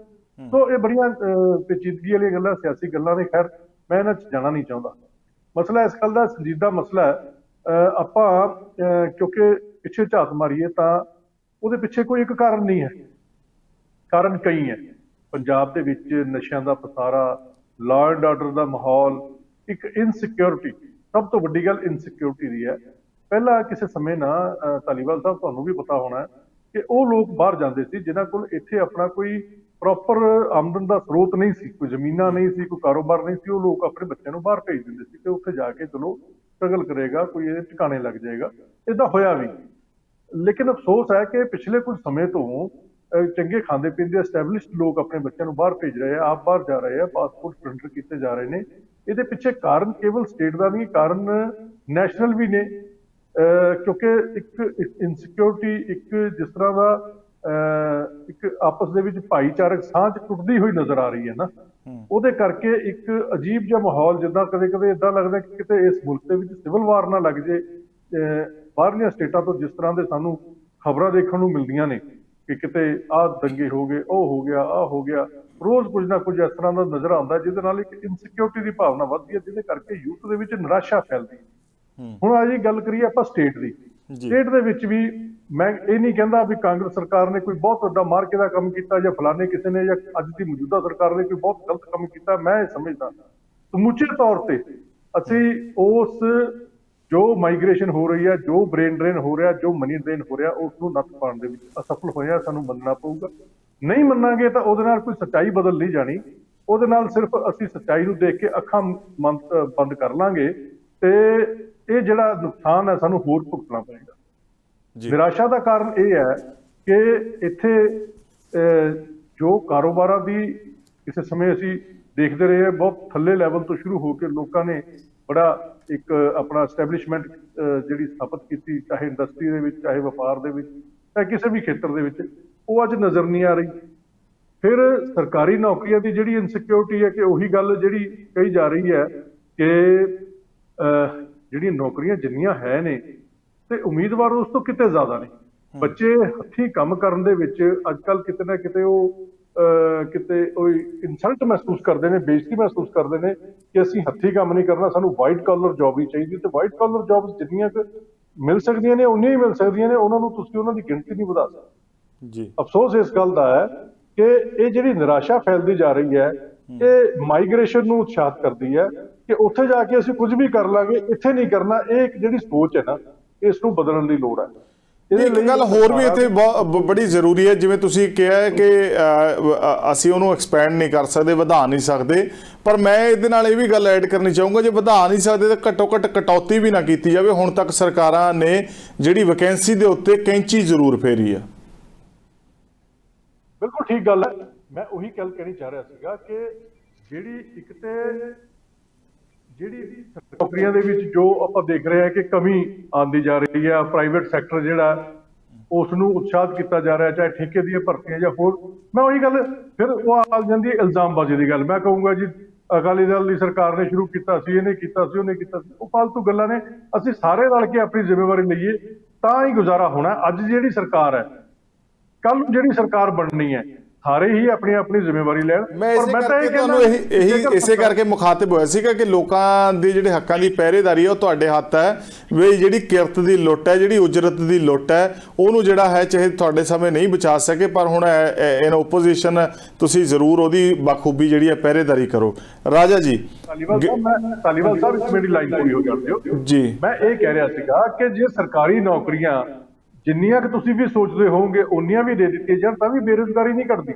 ਬੇਰੁਜ਼ਗਾਰੀ ਘਟੇਗੀ, ਕੋਈ ਪ੍ਰੋਪਰ ਜਿਹੜਾ ਵੇ ਆਊਟ ਉਹਦਾ ਲੱਭਿਆ ਜਾਵੇ, ਉਤਸ਼ਾਹਿਤ ਕੀਤਾ ਜਾਵੇ ਨੌਜਵਾਨਾਂ ਨੂੰ, ਇਨਸਿਕਿਉਰਿਟੀ ਘਟਾਈ ਜਾਵੇ, ਲਾਅ ਐਂਡ ਆਰਡਰ ਜਿਹੜਾ ਹੈ ਉਹ ਸਥਾਪਿਤ ਕੀਤਾ ਜਾਵੇ ਇੱਥੇ। ਪਰ ਹਰਪ੍ਰੀਤ ਜੀ ਉਹ ਤਾਂ ਤੁਹਾਡੀ ਗੱਲ ਮੈਂ ਸਮਝ ਗਿਆ, ਤੁਸੀਂ ਪਹਿਲਾਂ ਵੀ ਇਸ ਗੱਲ ਦਾ ਜ਼ਿਕਰ ਕੀਤਾ, ਪਰ ਇਹ ਨਹੀਂ ਨਾ ਹੋ ਸਕਦਾ ਕਿ ਵੀ ਇਹਦੇ ਨਾਲ ਕਿਹੜਾ ਕੋਈ ਬਹੁਤੀ ਗੱਲ ਵੱਡੀ ਹੋ ਜਾਣੀ ਹੈ ਵੀ ਆਪਾਂ ਇਸ ਕਰਕੇ ਉਹਨਾਂ ਨੂੰ ਵੀ ਛੱਡ ਦਿਆਂਗੇ ਵੀ ਚਲੋ ਐਦਾਂ ਕਿਹੜਾ ਸਾਰਿਆਂ ਨੂੰ ਰੋਜ਼ਗਾਰ ਮਿਲ ਜਾਏਗਾ। ਜਿੰਨਾ ਦਾ ਹੋ ਸਕਦਾ ਹੈ ਵੀ ਹੁਣ ਮੈਂ ਕਿਹਾ ਵੀ ਜਿਹੜੀ ਆਪਾਂ ਵੇਲੇ ਤੋਂ ਖੁੰਝ ਗਏ ਆ ਉਹਦੀ ਬਜਾਏ ਹੁਣ ਪਹਿਰੇਦਾਰੀ ਚੰਗੀ ਤਰ੍ਹਾਂ ਕਰੀਏ ਨਾ।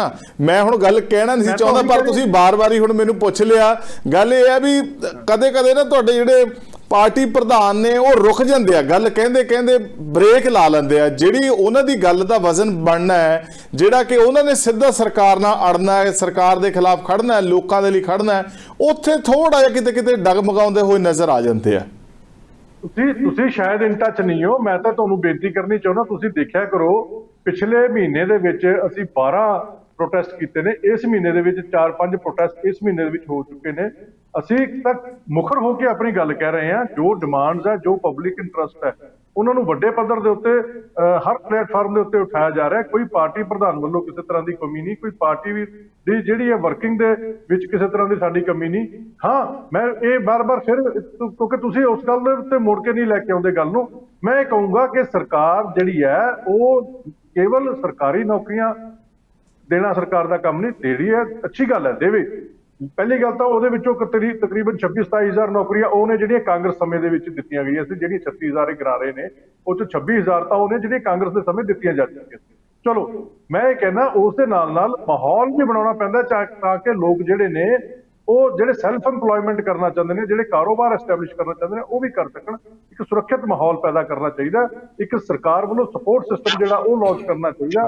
ਉਹਦੇ ਨਾਲ ਹੀ ਗੁਜ਼ਾਰਾ ਹੋ ਸਕੇਗਾ। ਬਾਹਰਲੇ ਮੁਲਕਾਂ ਦੇ ਵਿੱਚ ਜਾ ਕੇ ਜੇ ਸਾਡੇ ਠੀਕ ਹੈ ਜੀ, ਠੀਕ ਹੈ ਹਰਪ੍ਰੀਤ ਜੀ, ਠੀਕ ਹੈ ਜੀ, ਠੀਕ ਹੈ, ਹੋਰ ਵੀ ਵਧੀਆ ਢੰਗ ਨਾਲ ਠੀਕ ਹੈ। ਸੁਰਿੰਦਰ ਸਿੰਘ ਜੀ, ਜਿਵੇਂ ਨਾ ਪ੍ਰੋਫੈਸਰ ਸਾਹਿਬ ਨੇ ਗੱਲ ਕੀਤੀ ਹੈ ਵੀ ਇੱਕ ਗਲਤ ਇੰਟਰਪ੍ਰੇਟ ਕੀਤਾ ਜਾ ਰਿਹਾ ਹੈ, ਬੱਚਿਆਂ ਨੂੰ ਫੀਡ ਉਹਨਾਂ ਨੂੰ ਗਲਤ ਕੀਤਾ ਜਾ ਰਿਹਾ ਹੈ ਵੀ ਚੰਗਾ ਜਿਹੜਾ ਲਿਵਿੰਗ ਸਟਾਈਲ ਹੈ, ਅੱਛੀ ਲੈਵਿਸ਼ ਲਾਈਫ ਹੈ, ਬਿਹਤਰ, ਉਹ ਸਿਰਫ ਇੱਕੋ ਹੀ ਰਸਤਾ ਹੈ, ਉਹ ਬਾਹਰ ਦਾ। ਗੱਲ ਇਹਨਾਂ ਦੀ ਵੀ ਗੱਲ ਨਾਲ ਮੈਂ ਕਾਫੀ ਹੱਦ ਤੱਕ ਸਹਿਮਤ ਹਾਂ ਵੀ ਇੱਥੇ ਜਿਹੜੀਆਂ ਜ਼ਮੀਨਾਂ ਵਾਕਈ ਹੀ ਗਹਿਣੇ ਪੈਂਦੀਆਂ ਜਾ ਰਹੀਆਂ ਨੇ। ਪਹਿਲਾਂ ਇੱਕ ਉਹ ਸਾਡੀ ਇੱਕ ਬੋਲੀ ਵੀ ਅਖਾਣ ਵੀ ਚੱਲਦੀ ਸੀ ਨਾ ਕਿ ਚਿੱਟੇ ਚਾਦਰੇ ਜ਼ਮੀਨਾਂ ਗਹਿਣੇ ਕਿ ਜੱਟਾਂ ਦੇ ਪੁੱਤ ਬੁਲਾਉਣ ਬੱਕਰੇ। ਵੀ ਹਾਲਾਤ ਤਾਂ ਖੈਰ ਉਹੀ ਗੱਲ ਹੈ ਵੀ ਅੰਦਰੋਂ ਤਾਂ ਖੋਖਲੇ ਹੋਏ ਪਏ, ਸਿਉਂਕ ਲੱਗ ਗਈ ਹੈ, ਬਾਹਰੋਂ ਇੱਕ ਦਰਖਤ ਜਾਂ ਰੁੱਖ ਜਿਹਾ ਖੜਿਆ। ਅਸਲ ਹਕੀਕਤ ਕੀ ਹੈ? ਤੁਸੀਂ ਤਾਂ ਨੇੜਿਓਂ ਵੇਖਦੇ ਰਹਿੰਦੇ ਹੋ, ਸਰਕਾਰਾਂ ਨੂੰ ਟੋਂਦੇ ਵੀ ਰਹਿੰਦੇ ਹੋ ਤੇ ਟਕੋਰਾਂ ਵੀ ਕਰਦੇ ਰਹਿੰਦੇ ਹੋ। ਨਵਜੋਤ ਜੀ, ਜਿਹੜੀ ਬੇਸਿਕ ਰੂਟ ਕਾਜ਼ ਹੈ ਉਹਦੇ ਉੱਤੇ ਹਾਲ ਤੱਕ ਕਿਸੇ ਨੇ ਗੱਲ ਨਹੀਂ ਕੀਤੀ। ਬੇਸਿਕ ਰੂਟ ਕਾਜ਼ ਸਮਾਜਿਕ ਹੈ ਔਰ ਬੇਸਿਕ ਰੂਟ ਕਾਜ਼ ਜਿਹੜਾ ਪੋਲੀਟੀਕਲ ਵਿਲ ਹੈ, ਇਹ ਦੋਨੋਂ ਹੀ ਗਾਇਬ ਨੇ।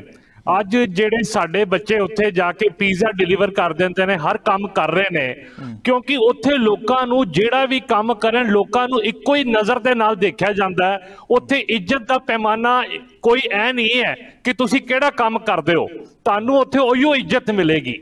ਇੱਥੇ ਹਾਲ ਇਹ ਹੈਗਾ ਜੀ ਕਿ ਇੱਕੋ ਪਿੰਡ ਦੇ ਅੰਦਰ ਪਤਾ ਨਹੀਂ ਕਿੰਨੇ ਗੁਰਦੁਆਰੇ ਬਣੇ ਹੋਏ ਨੇ, ਤੇ ਜਿਹੜੇ ਬੱਚੇ ਕੰਮ ਕਰਨਾ ਚਾਹੁੰਦੇ ਵੀ ਨੇ ਉਹ ਇਸ ਵਾਸਤੇ ਨਹੀਂ ਕਰ ਪੈਂਦੇ ਵੀ ਰਿਸ਼ਤੇਦਾਰਾਂ ਨੇ ਤੇ ਜਿਹੜੇ ਯਾਰ ਮਿੱਤਰ ਨੇ ਉਹਨਾਂ ਨੇ ਕੋ ਕੇ ਮਾਰ ਦੇਣਾ ਵੀ ਤੇਰਾ ਪੁੱਤਰ ਜਾਂ ਤੇਰੀ ਕੁੜੀ ਕਿਹੜੇ ਕੰਮ ਲੱਗੀ ਹੋਈ ਹੈ।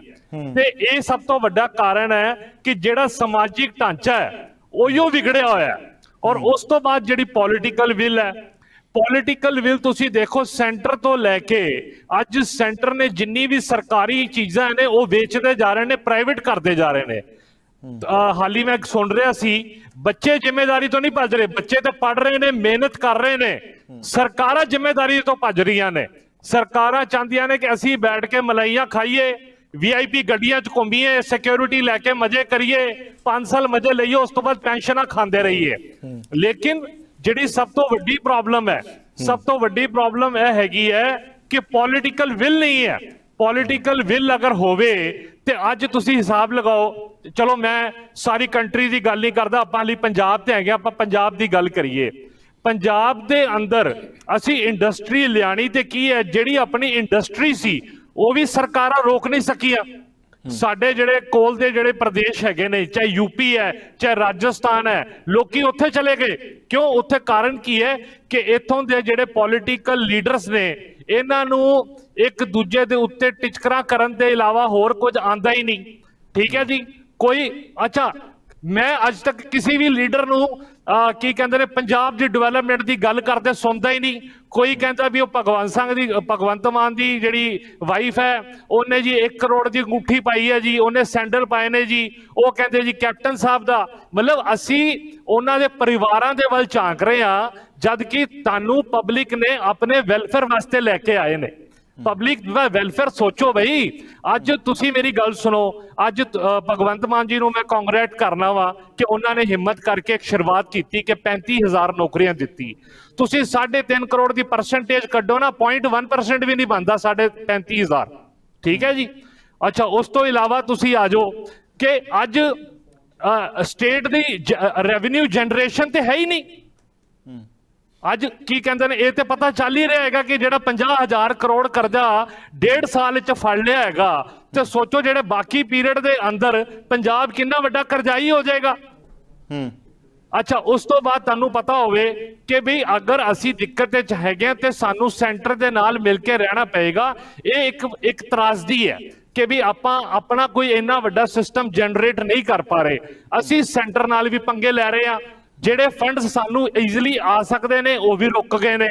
ਤੁਹਾਨੂੰ ਪਤਾ ਹੋਵੇ ਕਿ ਸਰਕਾਰ ਦੀ ਜਿਹੜੀ ਡੀਲਿਮਿਟ ਕਰਦੀ ਕੀਤੀ ਹੈ, 39,000 ਕਰੋੜ ਕਰਜ਼ਾ ਪਹਿਲੇ ਫੜ ਸਕਦੇ ਸਨ, ਹੁਣ 21,000 ਕਰੋੜ ਤੋਂ ਉੱਪਰ ਕਰਜ਼ਾ ਵੀ ਨਹੀਂ ਫੜ ਸਕਦੇ। ਤੇ ਕਹਿਣ ਦਾ ਮਤਲਬ ਹੈ ਕਿ ਸੈਂਟਰ ਨੇ ਇਹਨਾਂ ਨੂੰ ਉੱਥੇ ਤੱਕ ਸੀਮਿਤ ਕਰ ਦਿੱਤਾ ਕਿ ਤਨਖਾਹਾਂ ਤੇ ਵਿਆਜ ਦੇ ਸਕਣ।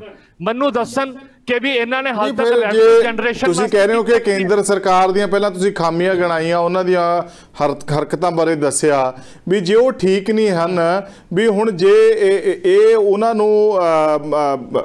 ਨੂੰ ਕੰਡੈਮ ਕਰਦੇ ਆ, ਗਲਤ ਕਹਿੰਦੇ ਆ, ਤਾਂ ਤੁਸੀਂ ਕਹਿ ਰਹੇ ਹੋ ਕਿ ਇਹ ਉਹਨਾਂ ਨਾਲ ਵੀ ਪੰਗੇ ਲੈਂਦੇ ਆ, ਤੇ ਫਿਰ ਰਾਹ ਕੀ ਬਚਦਾ? ਧਾਲੀਵਾਲ ਜੀ, ਮੈਂ ਹਾਲੀ ਪਿੱਛੇ ਭਗਵੰਤ ਮਾਨ ਦੀ ਸਟੇਟਮੈਂਟ ਸੁਣੀ, ਉਹਨਾਂ ਨੇ ਕਿਹਾ ਵੀ ਪੰਜਾਬ ਦਾ ਬੰਦਾ ਕੋਈ ਹੱਥ 'ਚ ਕਟੋਰਾ ਲੈ ਕੇ ਜਾਏਗਾ ਸੈਂਟਰ ਤੋਂ ਮੰਗਣ ਵਾਸਤੇ, ਠੀਕ ਹੈ। ਬੰਦਾ ਪੁੱਛੇ ਇਹ ਐਜ਼ ਏ ਪਰਸਨਲ, ਤੁਸੀਂ ਬਿਲਕੁਲ ਤੁਹਾਡੀ ਗੱਲ ਠੀਕ ਹੈ ਕਿ ਸਿੰਘ ਨੂੰ ਕੋਈ ਕਟੋਰਾ ਚੁੱਕਣ ਦੀ ਲੋੜ ਨਹੀਂ, ਪਰ ਤੁਹਾਡੇ ਉੱਤੇ 3.5 ਕਰੋੜ ਲੋਕਾਂ ਦਾ ਜ਼ਿੰਮਾ ਹੈ। ਅਗਰ ਤੁਹਾਨੂੰ ਸੈਂਟਰ ਦੇ ਨਾਲ ਡਿਪਲੋਮੈਟਿਕ ਰਿਲੇਸ਼ਨ ਰੱਖ ਕੇ ਤੁਸੀਂ ਪੰਜਾਬ ਦੇ ਲਈ ਖੁਸ਼ਹਾਲੀ ਲਿਆ ਸਕਦੇ ਹੋ ਤੇ ਤੁਸੀਂ ਕਿਉਂ ਨਾ ਲਿਆਓ ਜੀ। ਤੁਹਾਡੀ ਈਗੋ ਵੱਡੀ ਨਹੀਂ ਹੈ। Now you are not Bhagwant Mann, you are chief minister of Punjab. ਤਾਂ ਆਪਣੀ ਈਗੋ ਨੂੰ ਸਾਈਡ ਤੇ ਰੱਖ ਕੇ ਤੁਹਾਨੂੰ ਪੰਜਾਬ ਦੇ ਹਿੱਤਾਂ ਦੀ ਰੱਖਿਆ ਕਰਨੀ ਪਏਗੀ, ਆਪਣੇ ਪਰਸਨਲ ਏਜੰਡੇਸ ਨੂੰ ਖਤਮ ਕਰਕੇ ਪੰਜਾਬ ਦੇ ਹਿੱਤਾਂ ਦੀ ਰੱਖਿਆ ਕਰਨੀ ਪਏਗੀ। ਹੁਣ ਪ੍ਰੋਬਲਮ ਕੀ ਹੈਗੀ ਹੈ ਕਿ ਜਿਹੜੇ ਬੱਚੇ ਬਾਹਰ ਜਾ ਰਹੇ ਨੇ, ਕੀ ਉਹ ਖੁਸ਼ ਨੇ ਉੱਥੇ ਉਹਨਾਂ ਨੂੰ ਕਿੰਨੀ ਜ਼ਲਾਲਤ ਤੇ ਕਿੰਨੀ ਦਿੱਕਤ ਸਹਿਣੀ ਪੈ ਰਹੀ ਹੈ, ਲੇਕਿਨ ਫਿਰ ਵੀ ਉਹ ਜਾ ਰਹੇ ਨੇ। ਅੱਛਾ, ਤੁਸੀਂ ਇਹ ਦੱਸੋ ਕਿ ਵੀ ਅੱਜ ਜਿਹੜੇ ਹਾਲਾਤ ਬਣ ਗਏ, ਨਾ ਰੈਵਨਿਊ ਜਨਰੇਸ਼ਨ ਹੈ, ਨਾ ਸਿਕਿਉਰਿਟੀ ਹੈ। ਅਸੀਂ ਤੇ ਅੱਜ ਤੱਕ ਇੰਨੇ ਸਾਲਾਂ ਵਿੱਚ ਬੇਸਿਕ ਇਨਫਰਾਸਟ੍ਰਕਚਰ ਵੀ ਨਹੀਂ ਦੇ ਸਕੇ ਬੱਚਿਆਂ ਨੂੰ, ਜਿਹੜਾ ਕਿ ਸਰਕਾਰਾਂ ਦਾ ਪਹਿਲਾ ਕੰਮ ਹੈ। ਤੇ ਮੈਂ ਇਹ ਕਹਿੰਦਾ ਵਾਂ ਕਿ ਇਹ ਜਿਹੜਾ ਤੁਸੀਂ ਟੌਪਿਕ ਰੱਖਿਆ ਨਾ ਜੀ, ਇਹ ਜਿਹੜਾ ਟੌਪਿਕ ਦਾ ਮੇਨ ਕਾਰਨ ਹੈ ਕਿ ਅਸੀਂ ਸਮਾਜਿਕ ਤੌਰ ਤੇ ਆਪਣੀ ਜਿਹੜੀ ਸੋਚ ਹੈ ਉਹਨੂੰ ਖੁੱਲਾ ਕਰੀਏ। ਬੱਚੇ ਇੱਥੇ ਵੀ ਕੋਈ ਕੰਮ ਕਰਨ, ਸਭ ਦਾ ਇੱਜ਼ਤ ਮਾਨ ਇੱਕੋ ਜਿਹਾ ਹੋਵੇ, ਤਾਂ ਕਿ ਕੋਈ ਇਹਦੇ ਵਿੱਚ ਕਿਸੇ ਨੂੰ ਸ਼ਰਮ ਨਾ ਆਵੇ ਕਿ ਮੈਂ ਕੀ ਕੰਮ ਕਰ ਰਿਹਾ ਹਾਂ। ਸੋਚ ਦਾ ਦਾਇਰਾ ਜਿਹੜਾ ਵਧਣਾ ਚਾਹੀਦਾ, ਉਹਦਾ ਘੇਰਾ ਮੋਖਲਾ ਜਿਹੜਾ ਹੈ ਉਹ ਹੋਣਾ ਚਾਹੀਦਾ ਹੈ, ਔਰ ਇਹਦੇ ਵਿੱਚ ਸਾਰੀ ਕਲੈਕਟਿਵ ਰਿਸਪੌਂਸਿਬਿਲਿਟੀ ਹੈ। ਪ੍ਰੋਫੈਸਰ ਸਾਹਿਬ ਦੇ ਕੋਲ ਮੈਂ ਜਾਊਂਗਾ। ਖਾਲਿਦ ਜੀ, ਜਿਹੜੀ ਕਿ ਪਹਿਲਾਂ ਤੁਸੀਂ ਇੱਕ ਗੱਲ ਕੀਤੀ, ਉਹ ਠੀਕ ਹੈ ਗੱਲ ਬਹੁਤ ਹੱਦ ਤੱਕ। ਮੇਰੇ ਮਨ ਦੇ ਵਿੱਚ ਉਦੋਂ ਹੀ ਸਵਾਲ ਆਇਆ ਸੀ ਜੋ ਤੁਸੀਂ ਕਹਿ ਸੀਗਾ ਹਰ ਬੰਦੇ ਨੂੰ ਸਰਕਾਰ ਨੌਕਰੀ ਨਹੀਂ ਦੇ ਸਕਦੀ। ਠੀਕ ਹੈ, ਸਰਕਾਰ ਸਰਕਾਰੀ ਨੌਕਰੀ ਨਹੀਂ ਦੇ ਸਕਦੀ, ਪਰ ਸਖਾਵਾਂ ਮਾਹੌਲ ਪੈਦਾ ਕਰਕੇ ਪ੍ਰਾਈਵੇਟ ਜਿਹੜੇ ਆ ਇੰਡਸਟਰੀਲਿਸਟ ਲਿਆ ਕੇ ਦੂਸਰਾ ਰੋਜ਼ਗਾਰ ਦੇ ਸਕਦੀ ਆ। ਪਰ ਜਦੋਂ ਸਾਨੂੰ ਪਤਾ ਹੈ ਕਿ ਸਾਡੇ ਕੋਲ ਸਰਕਾਰੀ ਵੈਕੈਂਸੀ ਹੈ ਨਹੀਂ, ਤੇ ਅਗਲੇ 10 ਸਾਲ ਦੇ ਵਿੱਚ ਸਾਡੇ ਪ੍ਰਿੰਸੀਪਲ ਚੀਫ ਸੈਕਟਰੀ ਦੱਸ ਰਿਹਾ ਹੈ ਕਿ ਅਸੀਂ ਨਹੀਂ ਕੁਝ ਕਰ ਸਕਦੇ, ਤੇ ਖੁੰਬਾਂ ਵਾਂਗੂ ਖੁੱਲ੍ਹਣੇ college, ETT college, B.Ed college, ਉਹ ਬੱਚਿਆਂ ਦੀ ਇਸ ਤਰੀਕੇ ਦੇ ਨਾਲ ਲੁੱਟ ਕਰਨੀ ਕਿੰਨੀ ਕੁ ਵਾਜਬ ਆ? देखो इदा है कि जिस वेले प्राइवेटाइजेशन शुरू हुई है और हर तरह के इत्थे कॉलेज खुले जिन्हां कोल ना तां प्रॉपर स्टाफ है, ना क्वालिफाइड टीचर्स हैं, ना उन्हां कोल इंफ्रास्ट्रक्चर है, लेकिन वो डिग्रियां वंड रहे हैं और मोटे पैसे ले रहे हैं, मोटियां फीसां ले रहे हैं। और किन्ने B.Ed कॉलेज खुल गए, किन्ने नर्सिंग कॉलेजेस खुले, किन्ने इंजीनियरिंग कॉलेज खुले, उहदे पर सीटां किन्नियां खाली रहिंदियां ने, इस दे बावजूद के वो हर तरह की कोशिश करते हैं।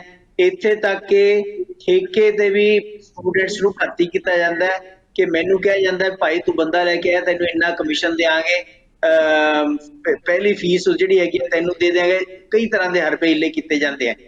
ਜਿਹੜੀਆਂ ਗਵਰਨਮੈਂਟ ਇੰਸਟੀਟਿਊਸ਼ਨਸ ਹੈ ਉਹਨਾਂ ਦਾ ਇਨਫਰਾਸਟ੍ਰਕਚਰ ਦਾ ਉਹ ਤੋਂ ਵੀ ਮਾੜਾ ਹਾਲ ਹੈ।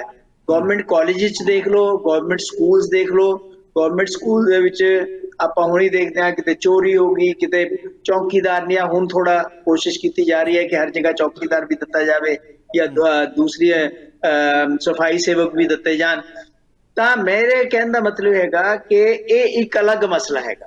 ਅਸਲ ਹੈ ਕਿ ਜਿਹੜੇ ਬੱਚੇ ਬਾਹਰ ਜਾਣ ਵਾਸਤੇ ਬਜ਼ਿੱਦ ਹੈ ਔਰ 8ਵੀਂ 10ਵੀਂ 9ਵੀਂ ਤੇ ਬਾਅਦ ਹੀ ਉਹਨਾਂ ਦੇ ਦਿਮਾਗ 'ਚ ਇੱਕੋ ਹੀ ਗੱਲ ਪਾਈ ਜਾਂਦੀ ਹੈ, ਜੋ ਨਹੀਂ ਵੀ ਜਾਣਾ ਚਾਹੁੰਦਾ ਤਾਂ ਪੇਰੈਂਟਸ ਜਿਹੜੇ ਹੈਗੇ ਆ ਉਹਦੇ ਮਗਰ ਪੈ ਰਹੇ ਨੇ, ਨਹੀਂ ਤੈਨੇ ਬਾਹਰ ਜਾਣਾ ਹੈ, ਕੈਨੇਡਾ ਜਾਣਾ ਹੈ, ਉੱਥੇ ਹੀ ਸਭ ਕੁਝ ਹੈ, ਆਪਣਾ ਭਵਿੱਖ ਹੀ ਉੱਥੇ ਖੜਾ ਹੈ।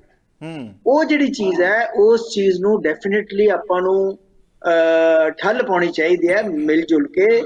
ਉਹ ਸਾਈਕੋਲੋਜੀਕਲ ਵੀ ਹੈ, ਉਹ ਸੋਸ਼ਲ ਵੀ ਹੈ, ਉਹ ਇਕਨੋਮਿਕ ਵੀ ਹੈ, ਉਹ ਐਜੂਕੇਸ਼ਨਲ ਵੀ ਹੈ। ਤੁਹਾਨੂੰ ਤੁਸੀਂ ਦੇਖੋ ਕਿੰਨੇ ਕਾਲਜ ਸੀਗੇ, ਕਾਲਜ 'ਚ ਐਡਮਿਸ਼ਨ ਹੋ ਨਹੀਂ ਰਹੀ, ਕਾਲਜ ਬੰਦ ਕਰਦਾ, ਸਕੂਲ ਖੋਲ ਦਿੱਤਾ। ਅਗਲੇ ਨੂੰ ਪਤਾ ਵੀ ਪਲੱਸ ਔਰ ਸਕੂਲ ਦੇ ਵਿੱਚ ਆਇਲਟਸ ਦੀਆਂ ਕਲਾਸਾਂ ਵੀ ਸ਼ੁਰੂ ਕਰਤੀਆਂ। ਯਾਨੀ ਆਪਾਂ ਉਹਨਾਂ ਨੂੰ ਪਹਿਲੀ ਪਰ ਉਤਸ਼ਾਹਨ ਕਰ ਰਹੇ ਹਾਂ ਵੀ ਤੈਨੂੰ ਜਾਣਾ ਹੀ ਬਾਹਰ ਹੈ, ਇੱਥੇ ਤਾਂ ਤੇਰਾ ਭਵਿੱਖ ਹੈ ਹੀ ਨਹੀਂ। ਉਹ ਜਿਹੜੀ ਚੀਜ਼ ਹੈ ਉਹਦੇ ਵਿੱਚ ਆਪਾਂ ਸਾਰਿਆਂ ਨੂੰ ਮਿਲ ਕੇ ਕਰਨਾ ਪੈਣਾ। ਉਹਦੇ ਵਿੱਚ ਪੋਲੀਟੀਸ਼ੀਅਨ ਮੈਂ ਇਸ ਕਰਕੇ ਕਹਿ ਰਿਹਾ, ਉਹਨਾਂ ਦੀ ਆਊਟਰੀਚ ਬਹੁਤ ਹੁੰਦੀ ਹੈ, ਉਹ ਲੋਕਾਂ ਦੇ ਵਿੱਚ ਵਿਚਰਦੇ ਆ। ਅਸੀਂ ਹਾਂ ਟੀਚਰਸ ਹੈ ਯੂਨੀਵਰਸਿਟੀਆਂ ਕਾਲਜਸ ਦੇ, ਸਾਨੂੰ ਟੀਚਰ ਦਿਮਾਗ ਦੇ ਵਿੱਚ ਬੱਚਿਆਂ ਦੇ ਪਾਉਣਾ ਚਾਹੀਦਾ ਹੈ। ਸਮਾਜਿਕ ਰੂਪ ਦੇ ਵਿੱਚ ਸਮਾਜਿਕ ਕਾਰਜਕਰਤਾ ਉਹਨਾਂ ਨੂੰ ਵੀ ਪਾਉਣਾ ਚਾਹੀਦਾ। ਇਹ ਥੋੜੀ ਹੈ ਕਿ 8ਵੀਂ ਦੇ ਬਾਅਦ ਤੁਸੀਂ ਪਿੰਡਾਂ ਦੇ ਪਿੰਡ ਖਾਲੀ ਹੋ ਰਹੇ ਹੈ ਔਰ ਬੱਚੇ ਉੱਥੇ ਸੁਸਾਈਡ ਕਰ ਰਹੇ ਹੈ। ਕਹਿੰਦੇ ਜੀ ਹਾਰਟ ਅਟੈਕ ਹੋ ਗਿਆ। ਹਾਰਟ ਅਟੈਕ ਨਹੀਂ ਹੋ ਗਿਆ, ਉਹ ਟੈਨਸ਼ਨ ਹੈ ਕਿ ਮੈਂ ਘਰੋਂ ਇੰਨਾ ਪੈਸਾ ਚੱਕ ਕੇ ਲੈ ਕੇ ਆਇਆ, ਮੇਰੇ ਮਾਂ-ਬਾਪ ਨੇ ਇੰਨਾ ਪੈਸਾ ਜਿਹੜਾ ਹੈਗਾ ਉਹ ਵਿਆਜੂ ਚੱਕਿਆ ਹੋਇਆ, ਉਹ ਦਊਂਗਾ ਕਿਵੇਂ, ਇੱਥੇ ਨੌਕਰੀ ਕੋਈ ਨਹੀਂ ਹੈ। ਮੈਂ ਕਿੰਨੀਆਂ ਸੈਂਕੜੇ ਵੀਡੀਓਜ਼ ਦੇਖਦਾ ਜਿਹਦੇ ਵਿੱਚ ਬੱਚੇ ਜਿਹੜੇ ਹੈਗੇ ਆ ਉੱਥੇ ਵੀ ਤਾਂ ਮਾੜੀ ਜਿਹੀ ਡਿਲੀਵਰੀ ਬॉय ਦੀ ਨੌਕਰੀ ਹੈ ਤੇ 4 ਪੋਸਟ ਹੈ, 4 ਵੈਕੈਂਸੀਜ਼ ਹੈ ਤੇ 25 ਬੰਦੇ 50 ਬੰਦੇ ਲਾਈਨ ਲਈ ਖੜੇ ਹੁੰਦੇ ਆ। ਉੱਥੇ ਵੀ ਤਾਂ ਹੀ ਹਾਲ ਹੈ। ਤੇ ਇੱਥੇ ਜਿਹੜਾ ਹੈਗਾ ਤੁਸੀਂ ਦੇਖੋ ਇੱਕ ਚੀਜ਼ ਹੈ ਕਿ ਗਵਰਨਮੈਂਟ ਦਾ ਕੰਮ ਹੈਗਾ ਕਿ ਇਕਨੋਮਿਕ ਡਿਵੈਲਪਮੈਂਟ ਇਸ ਤਰ੍ਹਾਂ ਦੀ ਹੋਵੇ ਕਿ ਜਿਹਦੇ ਵਿੱਚ ਪ੍ਰਾਈਵੇਟ ਸੈਕਟਰ ਵੀ ਆਵੇ, ਪ੍ਰਾਈਵੇਟ ਸੈਕਟਰ ਵੀ ਰੋਜ਼ਗਾਰ ਦੇਵੇ ਔਰ ਗਵਰਨਮੈਂਟ ਇੰਸਟੀਟਿਊਸ਼ਨਸ ਵੀ ਰੋਜ਼ਗਾਰ ਦੇਵੇ। ਮੈਂ ਤੁਹਾਨੂੰ ਇੱਕ ਐਗਜ਼ਾਮਪਲ ਦੱਸਦਾ ਕਿ ਕਾਲਜਸ ਦੇ ਵਿੱਚ ਯੂਨੀਵਰਸਿਟੀਆਂ ਦੇ ਵਿੱਚ 50% ਦੇ ਕਰੀਬ ਪੋਸਟਾਂ ਖਾਲੀ ਪਈਆਂ। ਬਿਲਕੁਲ ਪਈਆਂ ਔਰ ਅੱਜ ਦੇ ਨਹੀਂ ਪਈਆਂ, ਪਿਛਲੇ 20 ਸਾਲਾਂ ਤੋਂ ਖਾਲੀ ਪਈਆਂ। ਕਿਸੇ ਨੂੰ ਲੋੜ ਨਹੀਂ ਹੈ ਕਿ ਕਾਲਜ ਤੇ ਯੂਨੀਵਰਸਿਟੀਆਂ ਦੇ ਵਿੱਚ ਟੀਚਰ ਦੀ ਅਪਾਇੰਟਮੈਂਟ ਕੀਤੀ ਜਾਵੇ। ਯੂਨੀਵਰਸਿਟੀਆਂ ਦੀ ਜਿਹੜੀ ਹੈਗੀ ਹੈ ਫੰਡਿੰਗ ਹੈ ਉਹ ਦਿਨ ਪ੍ਰਤੀ ਦਿਨ ਘਟਦੀ ਜਾ ਰਹੀ ਹੈ। ਉੱਥੇ ਨਾ ਲੈਬਸ ਦੇ ਵਿੱਚ ਕੈਮੀਕਲਸ ਹੈ, ਨਾ ਉੱਥੇ ਲੈਬਸ ਨੂੰ ਅਪਡੇਟ ਕੀਤਾ ਜਾ ਰਿਹਾ। ਫਿਰ ਤੁਸੀਂ ਕਹਿੰਦੇ ਹੋ ਤੁਸੀਂ ਜੀ ਬੈਸਟ ਇੰਸਟੀਟਿਊਸ਼ਨ ਪ੍ਰੋਵਾਈਡ ਕਰੋ, ਕਿਵੇਂ ਕਰੋਗੇ? ਸਰਕਾਰਾਂ ਨੂੰ ਵੀ ਆਪਣੀਆਂ ਪ੍ਰਾਇਰਟੀਜ਼ ਫਿਕਸ ਕਰਨੀਆਂ ਪੈਣਗੀਆਂ ਜਿਹਦੇ ਵਿੱਚ ਐਜੂਕੇਸ਼ਨ ਔਰ ਜਿਹੜਾ ਹੈਗਾ ਇਨਵੈਸਟਮੈਂਟ ਜਿਹੜੀ ਹੈਗੀ ਹੈ ਲਾ ਕੇ ਇਕਨੋਮਿਕ ਡਿਵੈਲਪਮੈਂਟ ਕੀਤੀ ਜਾਵੇ, ਰੋਜ਼ਗਾਰ ਦੇ ਅਵਸਰ ਪੈਦਾ ਕੀਤੇ ਜਾਣ ਇੱਥੇ। ਇਹ ਮੈਂ ਬਿਲਕੁਲ ਸਹਿਮਤ ਹਾਂ। ਅਗਰ ਬੱਚਿਆਂ ਨੂੰ ਇੱਥੇ ਰੋਜ਼ਗਾਰ ਮਿਲਣ ਲੱਗ ਗਿਆ ਤਾਂ ਕੋਈ ਵੀ ਬੱਚਾ ਬਾਹਰ ਨਹੀਂ ਜਾਊਗਾ, ਕੋਈ ਵੀ ਬੱਚਾ ਆਪਣਾ ਘਰ ਛੱਡ ਕੇ ਜਾਣਾ ਨਹੀਂ ਚਾਹੁੰਦਾ।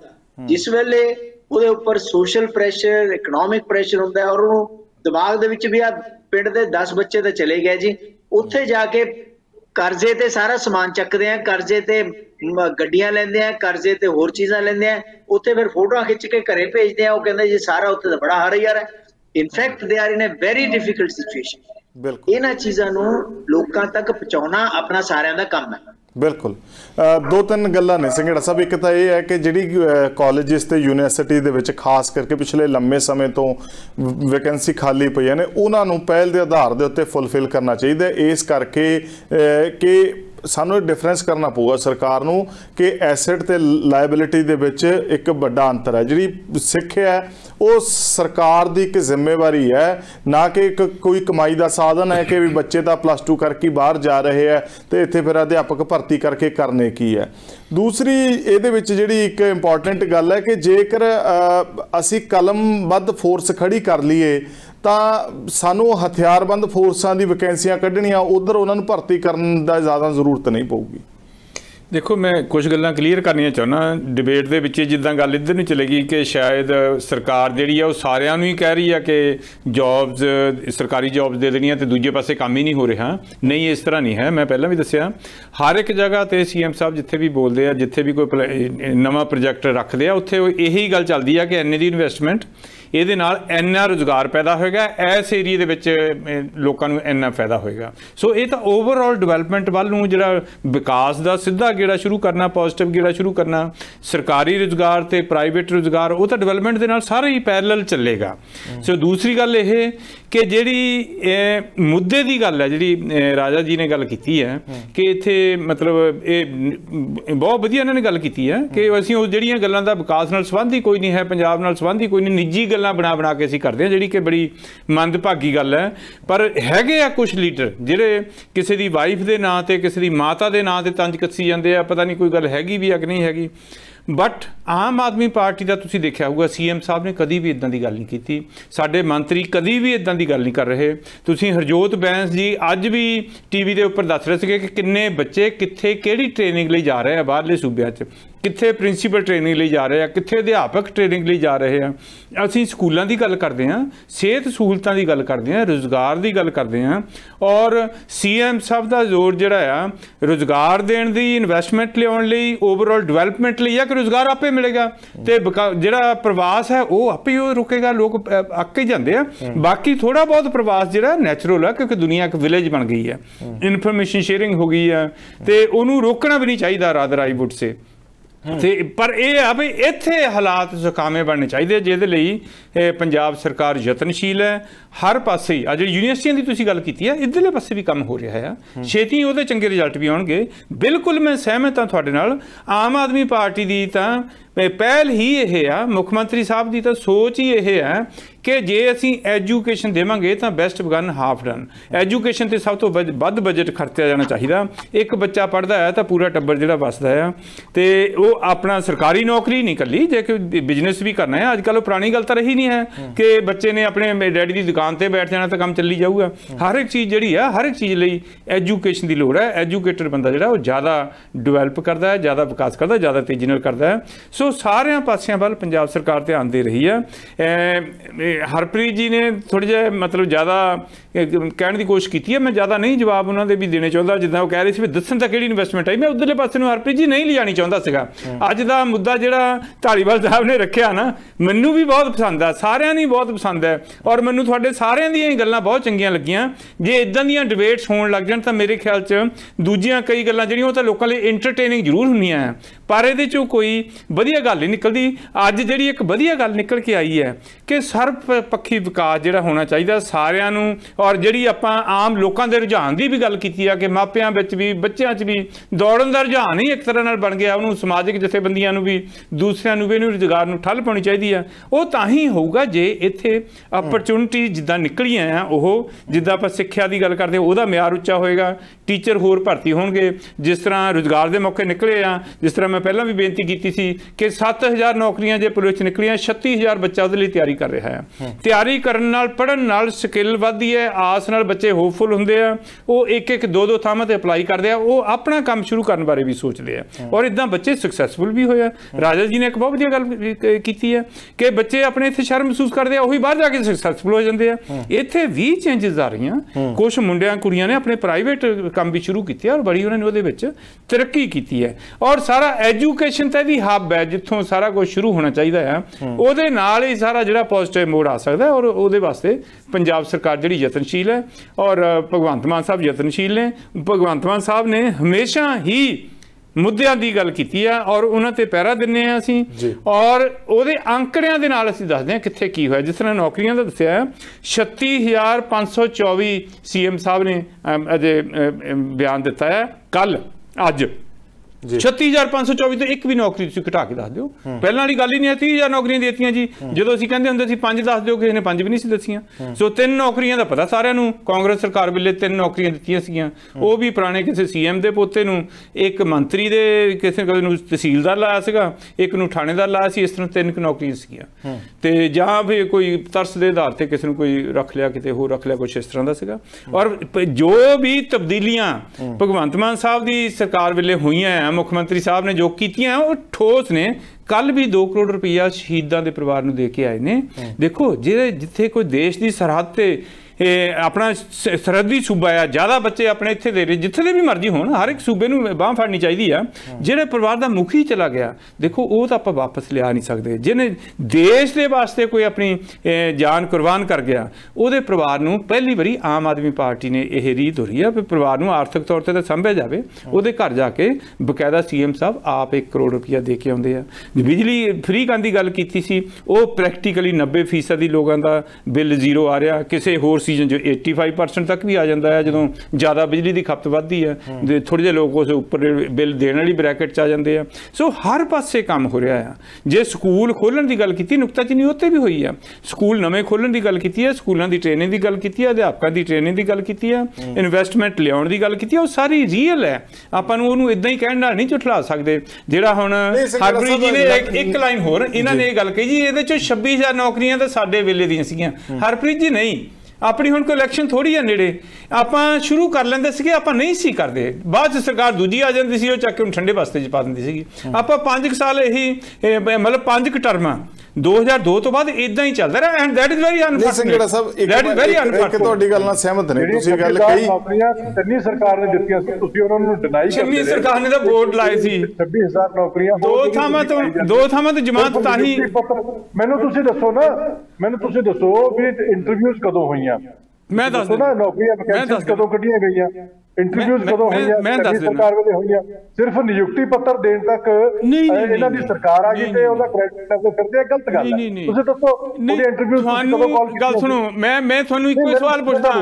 CM ਸਾਹਿਬ ਨੇ, ਭਗਵੰਤ ਮਾਨ ਸਾਹਿਬ ਨੇ ਪਹਿਲੇ 1.5 ਸਾਲ 'ਚ 36,524 ਨਿਯੁਕਤੀ ਪੱਤਰ ਦਿੱਤੇ। ਤੁਸੀਂ ਵੀ 5-5 ਸਾਲ ਰਾਜ ਕੀਤਾ, ਤੁਸੀਂ ਪੂਰੇ 5 ਸਾਲ 'ਚ 2 ਨਿਯੁਕਤੀ 3 ਨਿਯੁਕਤੀ ਪੱਤਰ ਨਹੀਂ। ਹਰਪ੍ਰੀਤ ਜੀ ਇਦਾਂ ਨਹੀਂ, ਇਦਾਂ ਨਹੀਂ। ਮੈਂ ਆਪਣੀ ਗੱਲ ਸਮਝ ਲੱਗੀ। ਹਾਂ ਨਹੀਂ, ਤੁਸੀਂ ਸਾਰਾ ਕੁਝ ਕੀਤਾ। ਸਿਰਫ ਨਿਯੁਕਤੀ ਪੱਤਰ ਮੈਂ ਤਾਂ ਇਹ ਕਹਿੰਦਾ ਵੀ ਤੁਸੀਂ ਚੰਗਾ ਸਮਝਦਾ ਨਹੀਂ। ਤੁਸੀਂ ਸਾਰਾ ਸਿਸਟਮ ਇੰਨਾ ਖਰਾਬ ਕਰਤਾ। ਤੁਸੀਂ ਮਜਬੂਰ ਕਰਦੇ ਹੋ।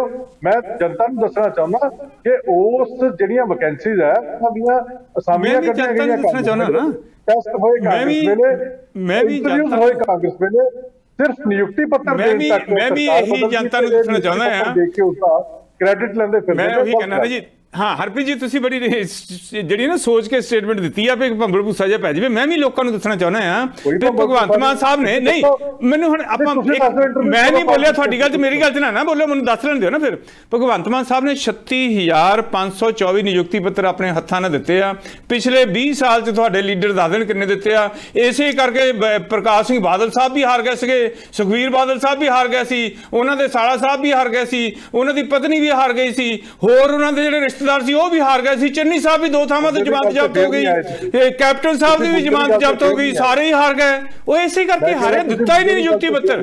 ਨਹੀਂ ਹਰਪ੍ਰੀਤ ਜੀ, ਨਿਯੁਕਤੀ ਪੱਤਰ ਦਿੱਤਾ ਹੀ ਨਹੀਂ ਕਿਤੇ ਸਿਵਾਏ 3-4 ਨੌਕਰੀਆਂ ਤੋਂ, ਤਾਂ ਹਾਰੇ। ਹਰਪ੍ਰੀਤ ਜੀ ਕਹਿੰਦੇ ਆਪਾਂ ਨੂੰ ਸਿਆਸੀ ਰੰਗਤ ਨਾ ਦਈਏ। ਹਰਪ੍ਰੀਤ ਜੀ ਗੱਲ ਇੱਥੇ ਹਰਪ੍ਰੀਤ ਜੀ ਗੱਲ ਇੱਥੇ ਆ ਕੇ ਖੜ ਗਈ। ਹੁਣ ਵੀ ਗੱਲ ਇੱਥੇ ਆ ਕੇ ਖੜ ਗਈ ਵੀ 3 ਨੌਕਰੀਆਂ ਬਨਾਮ 36,000। 3 ਨੌਕਰੀਆਂ ਤੇ ਫालतू ਗੱਲ ਕਰ ਰਹੇ ਨੇ। ਮਸਲਾ ਇਸ ਗੱਲ ਦਾ ਉਹਨਾਂ ਦੀ ਦਿੱਤੀਆਂ ਬਿਨਾਂ ਇੰਟਰਵਿਊ ਤੋਂ। ਉਹ 3 ਵੀ ਬਿਨਾਂ ਇੰਟਰਵਿਊ ਤੋਂ।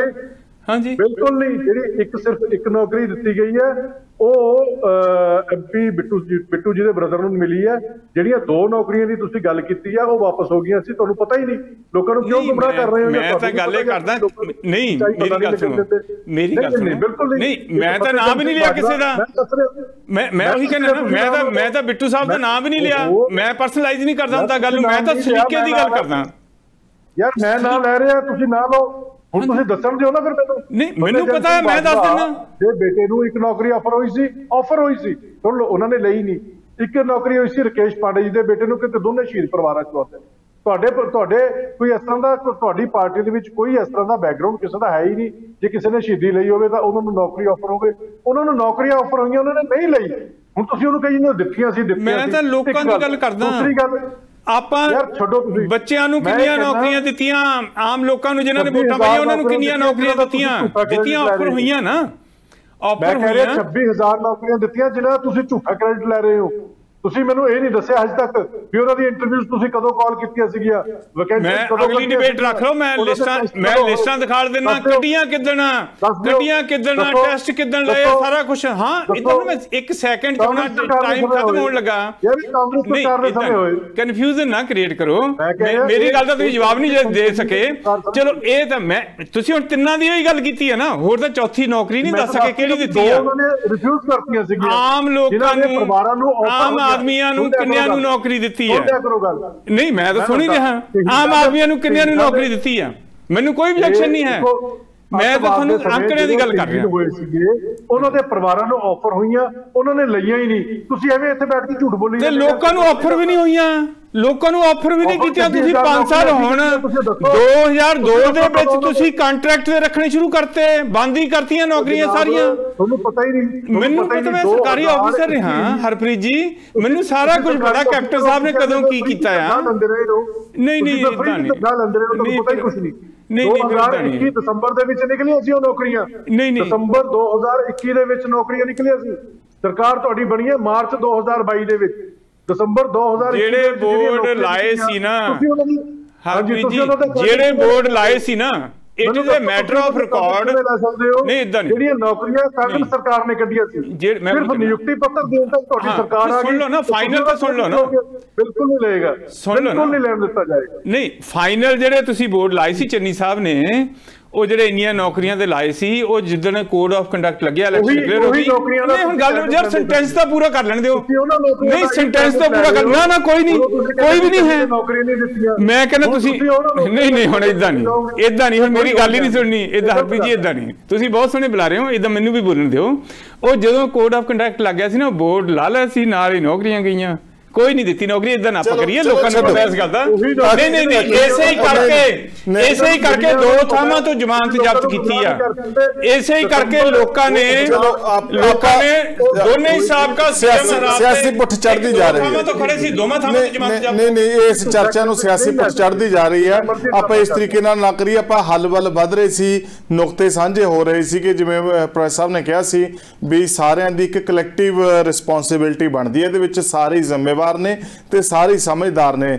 ਰਾਜਾ ਜੀ ਗੱਲ ਇਹ ਆ ਕਿ ਜਿਹੜੀ ਇਹ ਗਲਤ ਇੱਕ ਮੈਸੇਜ ਸਮਾਜ ਦੇ ਵਿੱਚ ਪਲਾਂਟ ਕੀਤਾ ਜਾ ਰਿਹਾ ਹੈ, ਕਿਹੜੇ ਅਨਸਰ ਕਰ ਰਹੇ ਆ ਕਿ ਤੁਹਾਡਾ ਤਾਂ ਬਸ ਜੂਨ ਹੀ ਬਾਹਰ ਜਾ ਕੇ ਸੁਧਰੇਗੀ, ਤੁਹਾਡਾ ਤਾਂ ਭਵਿੱਖ ਹੀ ਬਾਹਰਲੇ ਮੁਲਕਾਂ ਦੇ ਵਿੱਚ ਹੈ, ਇੱਥੇ ਤੁਸੀਂ ਗਰਕ ਜਾਣਾ, ਬੇੜਾ ਗਰਕ ਹੋ ਜਾਣਾ। ਇਹ ਵੀ ਮੈਨੂੰ ਗੱਲ ਕਾਫੀ ਦਿਲ ਨੂੰ ਲੱਗੀ ਜਿਹੜੀ ਪ੍ਰੋਫੈਸਰ ਸਾਹਿਬ ਨੇ ਕਹੀ ਹੈ।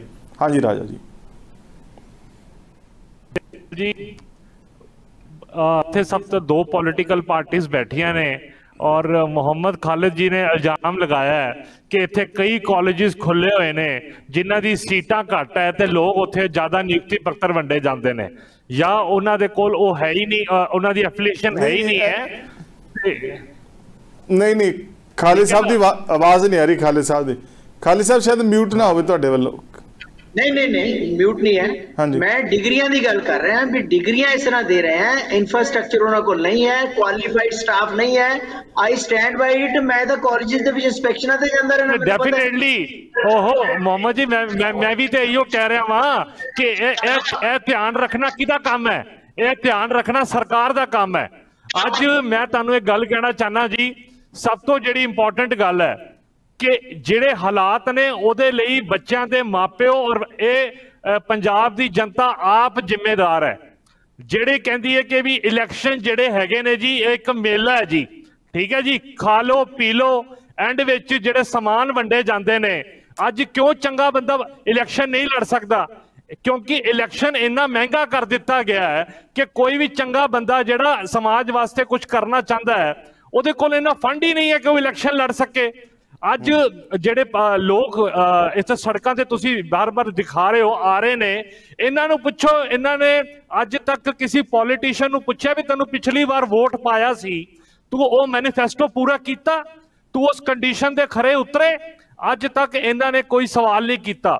ਇਹਦੇ ਲਈ ਸਭ ਤੋਂ ਵੱਡੇ ਜ਼ਿੰਮੇਦਾਰ ਪੰਜਾਬ ਦੇ ਲੋਕ ਆਪ ਨੇ, ਜਿਨ੍ਹਾਂ ਨੇ ਸਰਕਾਰਾਂ ਨੂੰ ਕਟਘਰੇ 'ਚ ਖੜਾ ਨਹੀਂ ਕੀਤਾ, ਸਰਕਾਰਾਂ ਨੂੰ ਸੁਰਿੰਦਰ ਜੀ। ਪਰ ਜੇ ਤੁਸੀਂ ਕਹਿ ਰਹੇ ਹੋ ਕਿ ਇਲੈਕਸ਼ਨ ਮਹਿੰਗੀ ਹੋਗੀ ਤੇ ਐਜੂਕੇਸ਼ਨ ਵੀ ਤਾਂ ਬਹੁਤ ਮਹਿੰਗੀ ਹੋਗੀ, ਤੇ ਕੀਤੀ ਕਿੰਨੇ? ਅੱਜ ਮੇਰੀ ਗੱਲ ਸੁਣੋ, ਕੀਤੀ ਪ੍ਰਾਈਵੇਟ ਮਾਫੀਏ ਨੇ ਕੀਤੀ, ਕੰਟਰੋਲ ਸਰਕਾਰ ਨੇ ਕਰਨਾ ਸੀ, ਉਹ ਨਹੀਂ ਕੀਤਾ। ਉਹ ਨਹੀਂ ਕੀਤਾ। ਅੱਜ ਤੁਸੀਂ ਮੋਦੀ ਜੀ ਦੀ ਸਪੀਚ ਲੈ ਲਓ, ਉਹ 2 ਕਰੋੜ ਲੋਕਾਂ ਦਾ ਬੋਲਿਆ ਵੀ 2 ਕਰੋੜ ਜੌਬ ਦਵਾਂਗਾ ਹਰ ਸਾਲ। 18 ਕਰੋੜ ਜੌਬਸ ਹੋ ਗਈਆਂ 9 ਸਾਲਾਂ 'ਚ।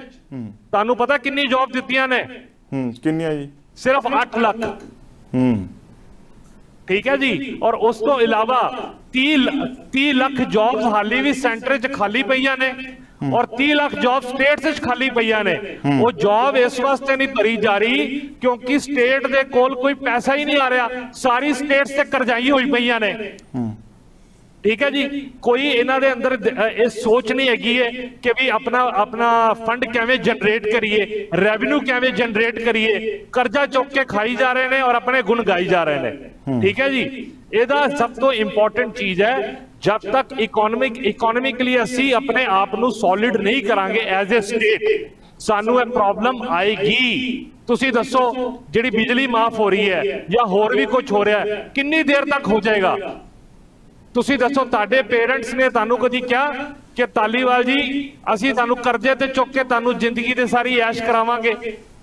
ਕਿਉਂ? ਅਗਰ ਕਰਜ਼ੇ ਤੇ ਐਸ਼ ਜਿਹੜੀ ਕਰ ਰਹੇ ਆ ਉਹਦਾ ਭੁਗਤਾਨ ਕੌਣ ਕਰੇਗਾ?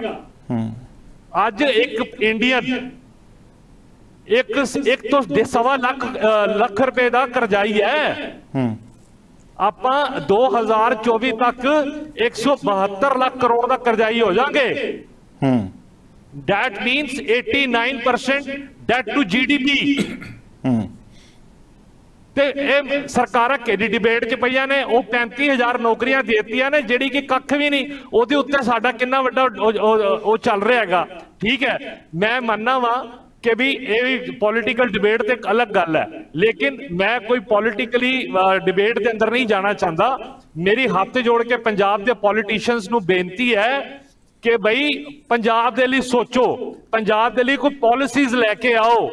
ਅਗਰ ਪਾਲਿਸੀ ਕਿਵੇਂ ਰੈਵਨਿਊ ਜਨਰੇਟ ਹੋਏਗਾ, ਜਦ ਤੱਕ ਰੈਵਨਿਊ ਜਨਰੇਟਰ ਨਹੀਂ ਹੋਏਗਾ ਤੁਸੀਂ ਕਿਵੇਂ ਇਨਫਰਾਸਟ੍ਰਕਚਰ ਦੇ ਸਕਦੇ ਹੋ, ਕਿਵੇਂ ਆਪਣੇ ਬੱਚਿਆਂ ਨੂੰ ਇੱਥੇ ਰੋਕ ਸਕਦੇ ਹੋ? ਮਤਲਬ ਹੀ ਨਹੀਂ ਹੈ। ਅੱਜ ਤੁਸੀਂ ਹਿਸਾਬ ਲਗਾ ਲਓ ਕਿ ਵੀ ਅਗਰ 1.5 ਸਾਲ ਦੇ ਅੰਦਰ 50,000 ਕਰੋੜ ਰੁਪਏ ਕਰਜ਼ਾ ਫੜਿਆ ਗਿਆ, ਹਾਲੀ 3.5 ਸਾਲ ਬੈਲੈਂਸ ਨੇ ਜੀ। ਇੱਥੇ ਕੌਣ ਉਤਾਰੇਗਾ ਜੀ ਕਰਜ਼ਾ? ਅੱਜ ਚਲੋ ਮੈਨੂੰ ਜਗਤਾਰ ਜੀ ਬੈਠੇ ਨੇ, ਅੱਜ ਸਾਡਾ ਰੈਵਨਿਊ ਕੀ ਜਨਰੇਟ ਹੋ ਰਿਹਾ ਜੀ? ਅੱਜ ਅਸੀਂ ਸਿਰਫ ਆਪਣੇ ਪਿਛਲੇ ਸਾਲਾਂ ਨਾਲੋਂ ਡੇ ਬਾਈ ਡੇ ਇਨਕਰੀਜ਼ ਹੋ ਰਿਹਾ ਆ, ਰਿਕਵਰੀ ਜਿਹੜੀਆਂ ਹੈਗੀਆਂ। ਨਹੀਂ ਜਗਤਾਰ ਜੀ, ਮੈਂ ਸਿਰਫ ਤੁਹਾਨੂੰ ਬਲੇਮ ਨਹੀਂ ਕਰ ਰਿਹਾ, ਤੁਹਾਨੂੰ ਐ 1.5 ਸਾਲ ਹੋ ਗਏ, ਮੈਂ ਪਿਛਲੇ ਸਰਕਾਰਾਂ ਦੀ ਗੱਲ ਵੀ ਕਰ ਰਿਹਾ ਵਾਂ ਕਿ ਵੀ ਜਿਹੜਾ ਕਰਜ਼ਾ ਇੰਨਾ ਚੜ ਗਿਆ ਤੇ ਉਹ ਉਤਰੇਗਾ ਕਿਵੇਂ? ਕਿਉਂਕਿ ਰੈਵਨਿਊ ਜਨਰੇਸ਼ਨ ਨਹੀਂ, ਆਪਣੀ ਇੰਡਸਟਰੀ ਨੂੰ ਤੁਸੀਂ ਸੰਭਾਲ ਨਹੀਂ ਸਕੇ। ਅੱਜ ਗੈਂਗਸਟਰਿਜ਼ਮ ਇੰਨਾ ਵਧਿਆ ਹੋਇਆ ਹੈ ਕਿ ਜਿਹੜਾ ਬੰਦਾ 2 ਪੈਸੇ ਕਮਾ ਲੈਂਦਾ ਉਹਨੂੰ ਫੋਨ ਆ ਜਾਂਦਾ। ਰਾਜਾ ਜੀ, ਉਹਦੇ ਵਿੱਚ ਇੱਕ ਗੱਲ ਹੋਰ ਵੀ ਹੈ, ਰਾਜਾ ਜੀ ਇੱਕ ਗੱਲ ਹੋਰ ਵੀ ਹੈ, ਜਿੰਨਾ ਕੁ ਰੈਵਨਿਊ ਜਨਰੇਟ ਹੁੰਦਾ ਉਹ ਪੂਰਾ ਕਲੈਕਟ ਵੀ ਨਹੀਂ ਹੁੰਦਾ, ਉਹਦੇ ਚ ਲੀਕੇਜ ਬਹੁਤ ਵੱਡੀ ਰਹੀ ਆ ਹੁਣ ਤੱਕ। ਦੇਖੋ ਇੰਡਸਟਰੀ ਇਹ ਵੀ ਗੱਲ ਸਾਨੂੰ ਇੱਕ ਸਮਝ ਸਾਹਿਬ ਸਾਰੀਆਂ ਚੀਜ਼ਾਂ 'ਚ ਪੋਜ਼ਿਟਿਵ ਸਰਕਲ ਚੱਲ ਰਿਹਾ ਹੈ, ਇੰਡਸਟਰੀ ਵੀ ਆ ਰਹੀ ਹੈ, ਨਵੀਂ ਵੀ ਲੱਗ ਰਹੀ ਹੈ। ਇਦਾਂ ਦੀ ਗੱਲ ਨਹੀਂ ਹੈ ਕਿ ਇੰਡਸਟਰੀ ਨਹੀਂ ਲਿਆ ਸਕੇ। ਮੈਂ ਜੀ ਹਾਲੀ ਇੱਥੋਂ ਛੱਡ ਕੇ ਜਿਹੜਾ ਅੱਜ ਦਾ ਟੌਪਿਕ ਹੈ ਮੈਂ ਉੱਤੇ ਆਵਾਂ। ਅੱਜ ਦਾ ਸਾਡਾ ਜਿਹੜਾ ਭਵਿੱਖ ਹੈ ਉਹ ਸਾਡੇ ਬੱਚੇ ਨੇ। ਠੀਕ ਹੈ ਨਾ ਜੀ। ਇਹ ਪੋਲੀਟੀਸ਼ੀਅਨਸ ਦਾ ਕੰਮ ਹੈ ਕਿ ਵੀ, ਔਰ ਸਮਾਜ ਸਾਡੇ ਵਰਗੇ ਲੋਕਾਂ ਦਾ ਵੀ ਕੰਮ ਹੈ, ਟੀਚਰਸ ਦਾ ਵੀ ਕੰਮ ਹੈ ਕਿ ਸਮਾਜ ਵਿੱਚ ਵਿਤਕਰਾ ਖਤਮ ਕਰੀਏ ਕਿ ਵੀ ਕੋਈ ਕੰਮ ਛੋਟਾ ਹੁੰਦਾ ਹੈ, ਕੋਈ ਕੰਮ ਛੋਟਾ ਨਹੀਂ ਹੁੰਦਾ, ਹਰ ਇੱਕ ਨੂੰ ਉਹਦੀ ਰਿਸਪੈਕਟ ਮਿਲੇ। ਔਰ ਕੀ ਕਹਿੰਦੇ ਨੇ, ਸਰਕਾਰ ਨੂੰ ਇਹ ਜਨਰੇਟ ਮੰਨਿਆ ਕਿ ਸਭ ਨੂੰ ਜੌਬਸ ਨਹੀਂ ਦਿੱਤੀਆਂ ਜਾ ਸਕਦੀਆਂ, ਲੇਕਿਨ ਉਹਨਾਂ ਨੂੰ ਬਿਜ਼ਨਸ ਓਪਰਚੁਨਿਟੀ ਵਾਸਤੇ ਤੁਸੀਂ ਕੀ ਦੇ ਸਕਦੇ ਹੋ? ਬਿਲਕੁਲ ਅੱਜ ਉਹਦੇ ਉੱਤੇ ਕੰਮ ਕਰਨਾ ਚਾਹੀਦਾ। ਬਿਲਕੁਲ ਕੰਮ ਹੋਣਾ ਚਾਹੀਦਾ। ਬੱਚੇ ਇਸ ਮੁਲਕ ਦਾ ਭਵਿੱਖ ਨੇ, ਬੱਚੇ ਫੁੱਲ ਨੇ। ਫੁੱਲਾਂ ਨੂੰ ਤੁਸੀਂ ਗੰਗਾ ਜਾਂ ਕੀਰਤਪੁਰ ਪਾਉਣ ਦਾ ਕੰਮ ਨਾ ਕਰੋ, ਬੱਚਿਆਂ ਨੂੰ ਇਹਨਾਂ ਫੁੱਲਾਂ ਨੂੰ ਖਿੜਨ ਦਾ ਕੰਮ ਕਰੋਗੇ ਤੇ ਚੰਗੇ ਰਹੋਗੇ, ਨਹੀਂ ਫਿਰ ਲੋਥਾਂ ਦੀ ਰਾਜਨੀਤੀ ਨਹੀਂ ਹੋਣੀ। ਇਹਨਾਂ ਸ਼ਬਦਾਂ ਦੇ ਨਾਲ ਤੁਹਾਡੇ ਸਾਰਿਆਂ ਤੋਂ ਮਾਫੀ ਦੇ ਨਾਲ ਇਜਾਜ਼ਤ ਲੈਣਾ। ਤੁਹਾਡਾ ਸਾਰਿਆਂ ਦਾ ਧੰਨਵਾਦ, ਤੁਸੀਂ ਆਏ, ਚਰਚਾ ਦਾ ਹਿੱਸਾ ਬਣੇ, ਬਹੁਤ ਬਹੁਤ ਸ਼ੁਕਰੀਆ। ਸਤਿ ਸ੍ਰੀ ਅਕਾਲ ਜੀ। ਦੀ ਸਪੋਕਸਮੈਨ ਡਿਬੇਟ 'ਚ ਅੱਜ ਦੇ ਲਈ ਇੰਨਾ ਹੀ। ਭਲਕੇ ਕਿਸੇ ਹੋਰ ਵਿਸ਼ੇ ਨਾਲ ਰੂਬਰੂ ਹੋਵਾਂਗੇ, ਉਦੋਂ ਤੱਕ ਨਵਜੋਤ ਸਿੰਘ ਧਾਲੀਵਾਲ ਨੂੰ ਦਿਓ ਇਜਾਜ਼ਤ। ਸਤਿ ਸ੍ਰੀ ਅਕਾਲ।